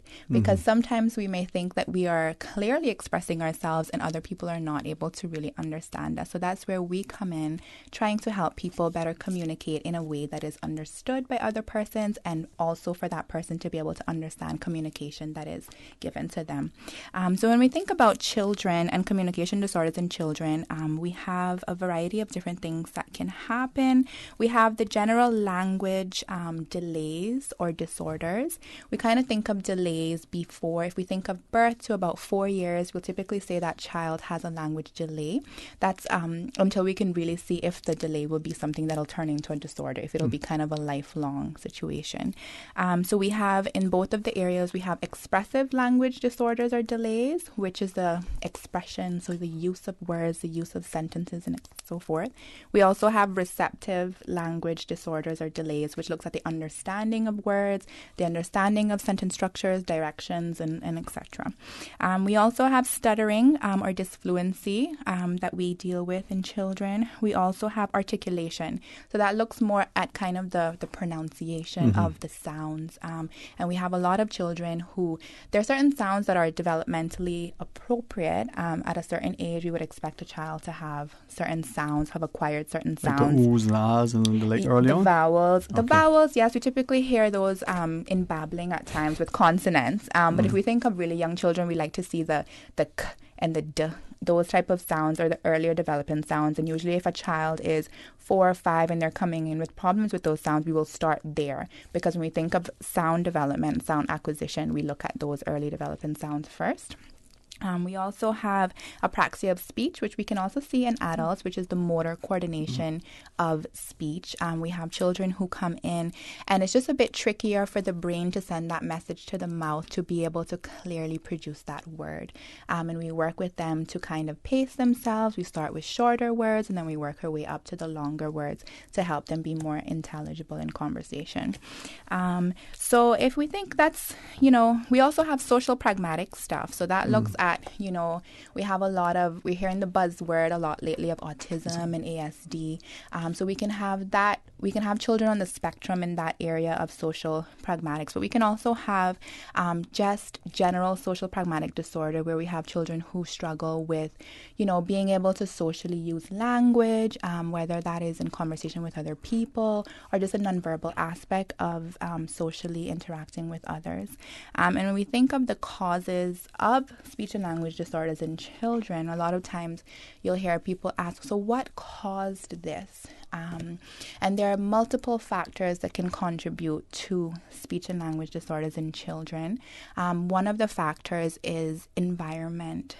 So a lot of times we don't have language-rich environments where children are exposed to lots of words and lots of just communication with real people. And, last year Faith mentioned that it was focusing on technology and the negative impacts of technology. And we're seeing a lot of children who are just getting too much TV time, too much iPad time, and then they're coming in with not using any words, not really being able to transfer the knowledge that they're learning from these iPads into the real world.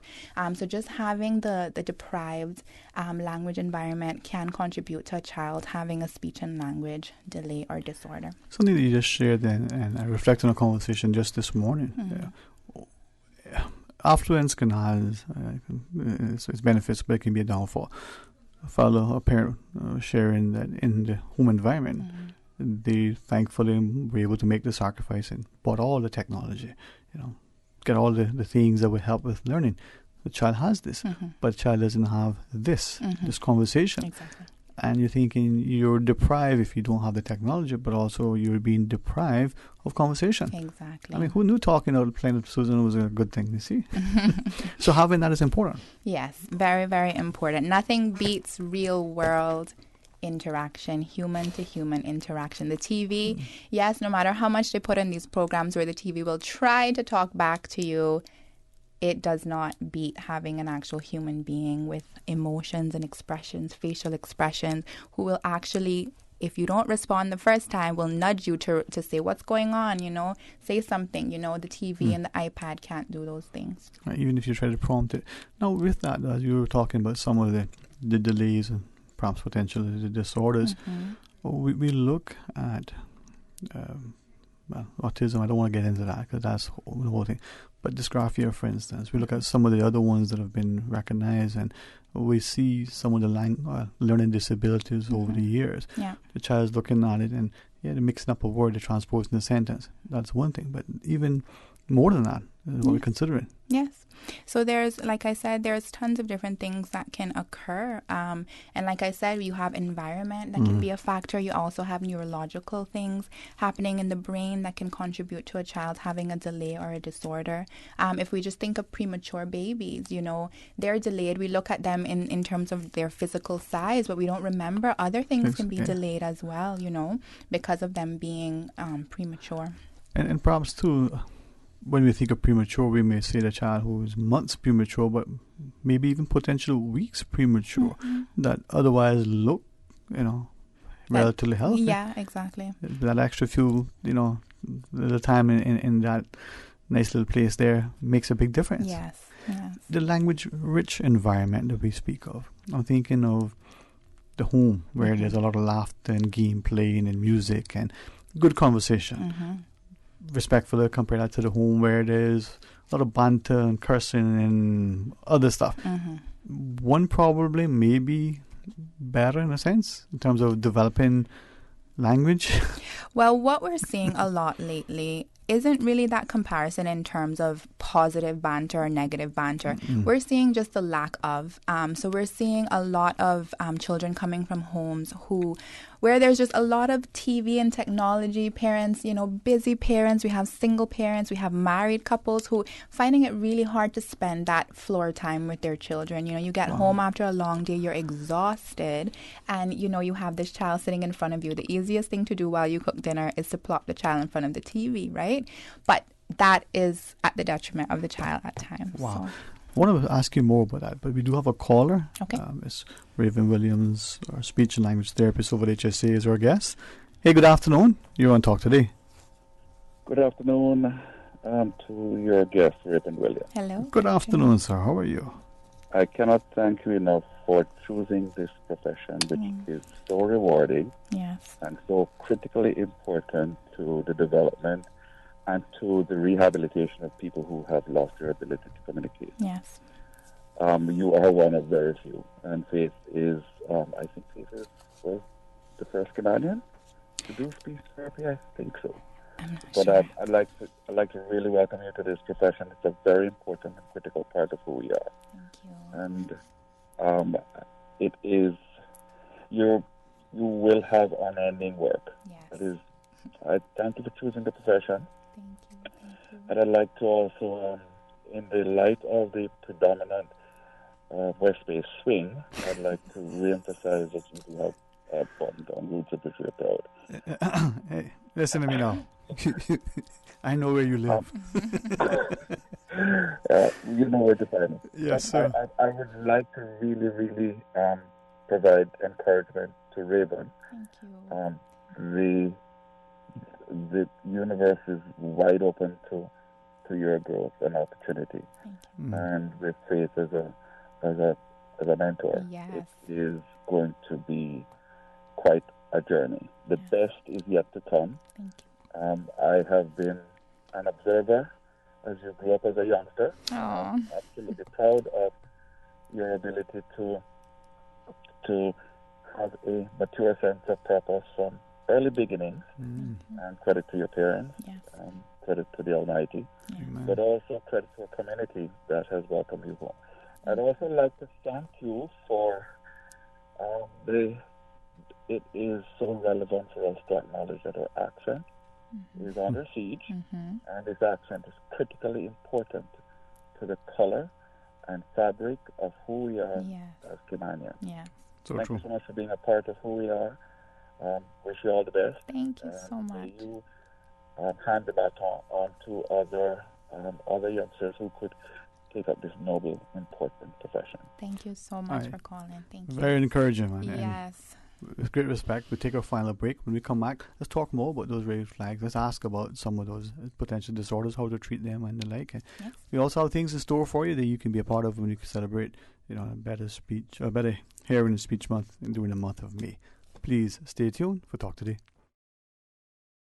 The perfect night's sleep you've always dreamed of is now a reality. May is the Sleep Better month, and Tomlinson Furniture and the Mattress Gallery is here to help you achieve just that. The top brands in mattresses are the top brands in pillows, offering from breathable comfort to cooling technology, body pillows, chill pillows, and a lot more pillow for every sleep style. Check out the new arrivals of living room sets, bedroom sets, and beautiful home decor. We have the complete look to finish your home, all available at Tomlinson Furniture and the Mattress Gallery. Showroom on the second floor at the four-way stop, Hospital and Walkers Road. Now until supplies last, clearance on select Beauty Rest mattresses at the Mattress Gallery by Tomlinson Furniture. A caring and community spirit, cherished family and cultural values. These are some of the things that still embodies the Caymanian way of life in the Eastern Districts today. Savannah Pharmacy, your neighborhood pharmacy, located in Countryside Shopping Village, is delighted to offer products and services of real value. Whether it's catering to your family's medical needs or carrying apparel, gifts, and beauty products, Savannah Pharmacy provides you with more than just prescriptions. Remember, they're always just around the corner with everything your family needs and convenient opening hours, including Sundays and holidays. Savannah Pharmacy. For more information, call 946-3336. Radio Cayman 3 to 6 mix on the weekdays. Tune in, turn it up, listen. Sponsored by the Cayman Islands Football Association, CIFA, building a better future for Cayman football. Savannah Pharmacy. Remember, they are always just around the corner with everything your family needs and convenient opening hours, including Sundays and holidays. Savannah Pharmacy. For more information, call 946-3336. Every day. All the time. Ultimate party show in the afternoon. Radio Cayman Super Jam. Talk today. But I do have some questions. Talk today. Cayman Islands' foremost listeners' participation program. Talk today. Because there are more questions than answers. What the public is saying. Waging to take your calls right now. Sterling Dwayne Ebanks.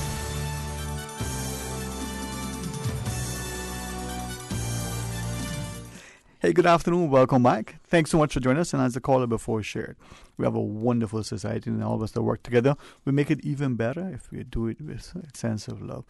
Mr. Raven Williams, speech and language therapist over at HSA, with her colleague, Ms. Faith Gailey. Now, for those who celebrate better hearing and speech month during the month of May, I think what you shared that the theme, communication across the lifespan. Yeah. We look at that young child that is, we're cradling in her arms, and that she's there, I don't want to say, making little sounds, and then that young child one day is the premier, of the nation, or the president of whatever it is, speaking and encouraging and nurturing of the child. Now is the educator in front of the classroom. Yeah, we develop, we encourage, we nurture. It's important. You were sharing some of the potential things that could be of, I won't say concern, but at least we should recognize. Yes. Share with us some more, please. Sure. So if we think of children, like you said, in your arms, you're looking at them, they're making those sounds. Those sounds are good. We want to hear those sounds, right? And we want to continue to hear those sounds. And what we call those sounds, we start with our cooing, the vowels, the ooh, the ah, babies make. And then as they get a little bit older, they start to do more of a babbling, ba, ba, ba, ba, da, da, da, da. All of that is really good signs in terms of, the potential for developing more language. And when we think of words, we usually kind of have markers where we say by one, we want them to at least be saying one word.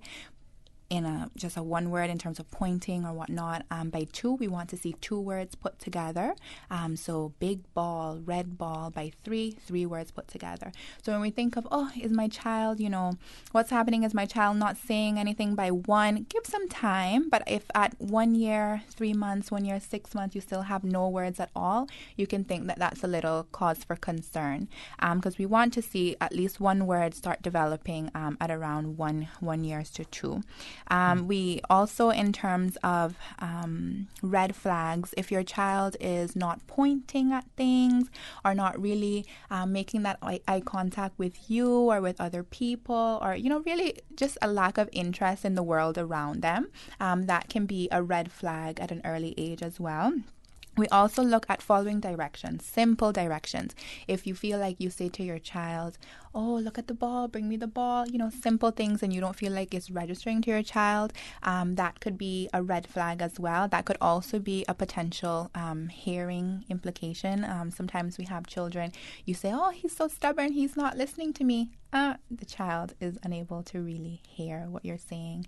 So we always recommend parents, when they do come into us for that initial assessment, we always ask that question. Is your child hearing? Have you had a hearing screening? Have you had a hearing test? If not, please go and get that done so that we can rule that out. Like I said earlier, in terms of sound acquisition, we think of certain sounds that are acquired earlier in life, that p, that b, using the lips and stuff. Those sounds are a bit easier for children to say. So if your child isn't really using those type of consonants, that could be a cause for concern as well. Also, as the child gets a little bit older and the words aren't coming out as clearly as you'd like, or, and it's really affecting the child's message. Because like I said, the child can be really, really trying to communicate, but are you understanding them? Because if you're not able to understand, if other people are not able to understand, the child cannot get his or her needs met, right? So we have to just look at the clarity of that message. So that's another red flag there if you are really not able to understand what your child is asking you. We also have on here, sorry about the flipping. No, that's okay. As we get a bit older, we look at putting words together. Like I said, by 2, we want 2 words together, 3 words. Talk today. Yes, yes, that's a good one. And we also have maybe the stuttering. When we think of stuttering, sometimes we say that stuttering can be a typical part of development as a child is learning new words and, learning to interact with people. You do have that, type of thing because the child is learning. But if the stuttering persists more than 6 months, and if there's, other things involved, maybe a traumatic event happened, maybe there's a lot of change in the child's life, we would think that is a reason for you to bring your child in for that. Okay. Yep. We have a call online, Miss Susan. Okay, as we get a chance to speak to Miss Raven Williams, let's go to the phones. Welcome, you're on Talk Today.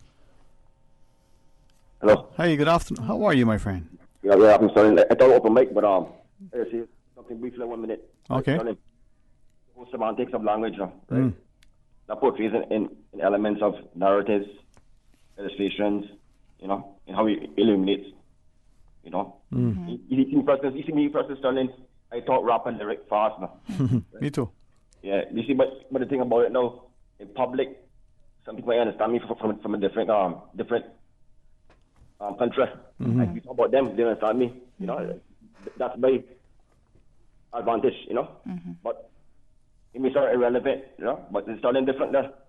The whole aspect of language, right? You gotta talk appropriately. You see, the problem is slang. Because you see, Cayman, we get the bad end of the stick. We have a raw dialect. So that's slang. That's one negative there. Okay, that's my contribution. More time, sorry. More time, man. Thank you very much too. And I think as a caller always makes good points. I perhaps you'll pick me up and certainly correct me.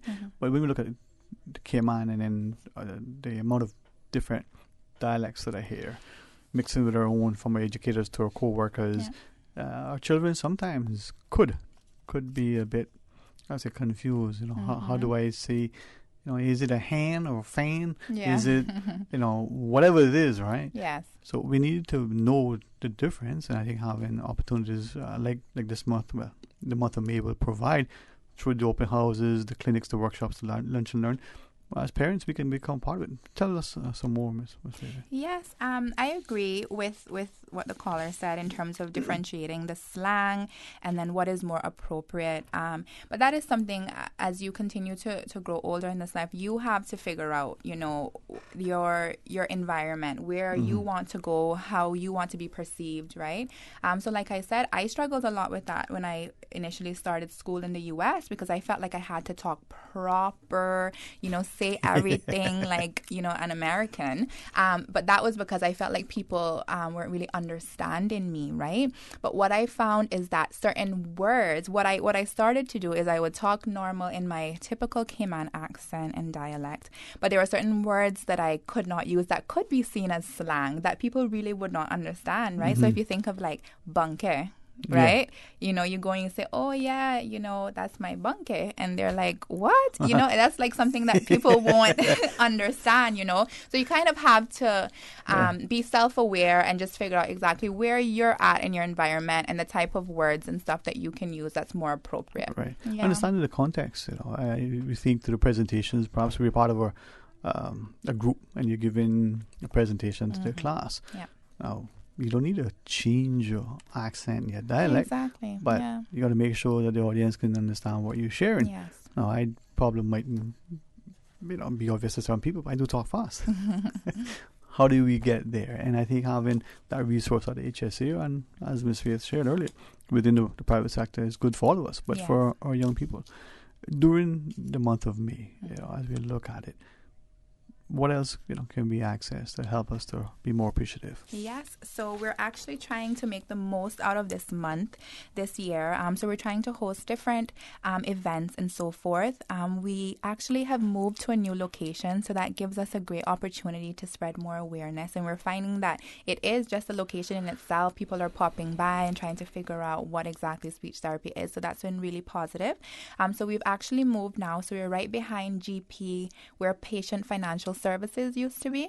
So right as you're walking towards Women Health, the last door there on your right. So go through those little gates there before you get to the recovery. Okay. Exactly. So we're right there now. Yeah.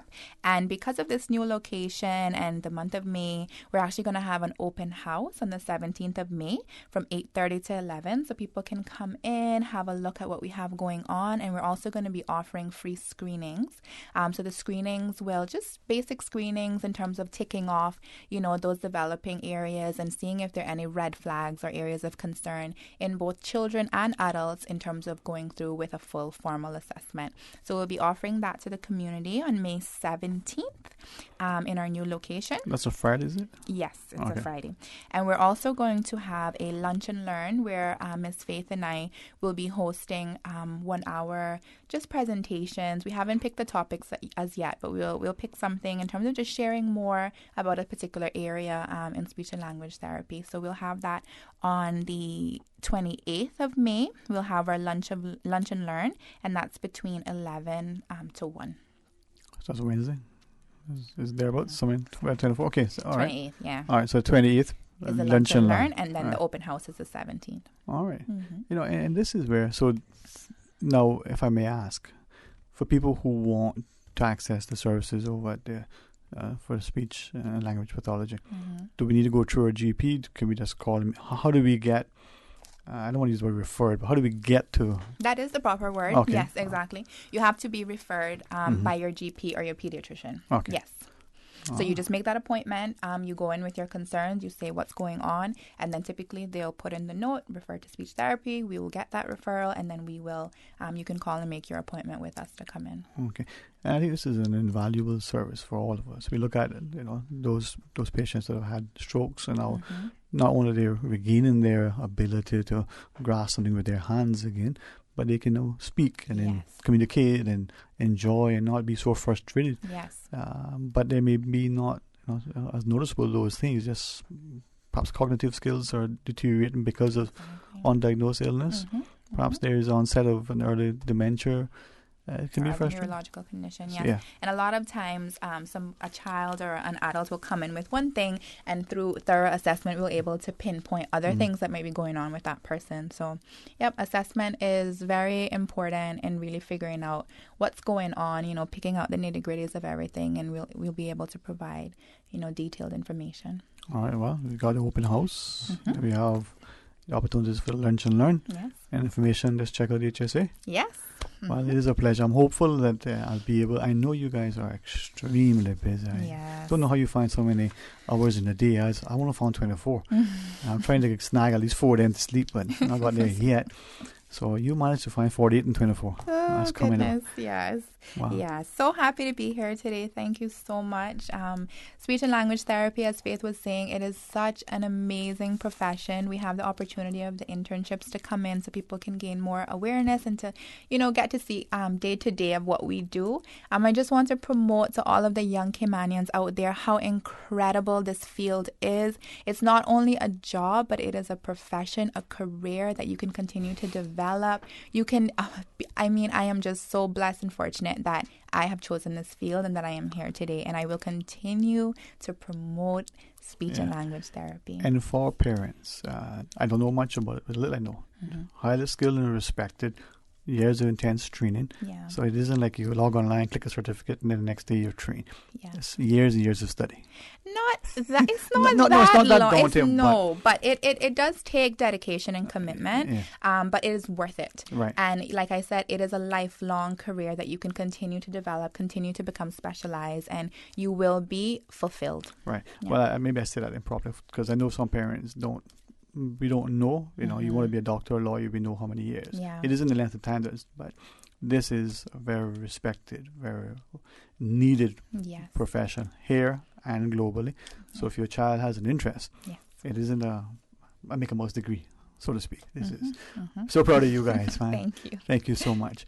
Thanks to Miss Susan for giving us 2 minutes and 40 seconds extra. No, she gave us a little bit more. Tomorrow is Wednesday, Miss Susan. What are we doing tomorrow? What's happening for the record? Yeah. All right. Miss Donna. And then what else we got going on? All right. I see we know we got to talk today after the midday news and midday meditation, so we can talk about that. Please join us tomorrow for all of our continuing programming. As we can, you don't love us, make a special appeal. If you're on our roads, please be safe. Be careful, kind, cautious, considerate. Think of it this way. You want to arrive safely or not at all? The first option is probably a little bit better, right? So be a little bit more vigilant on our roads and drive safely as you can. Until tomorrow, be blessed.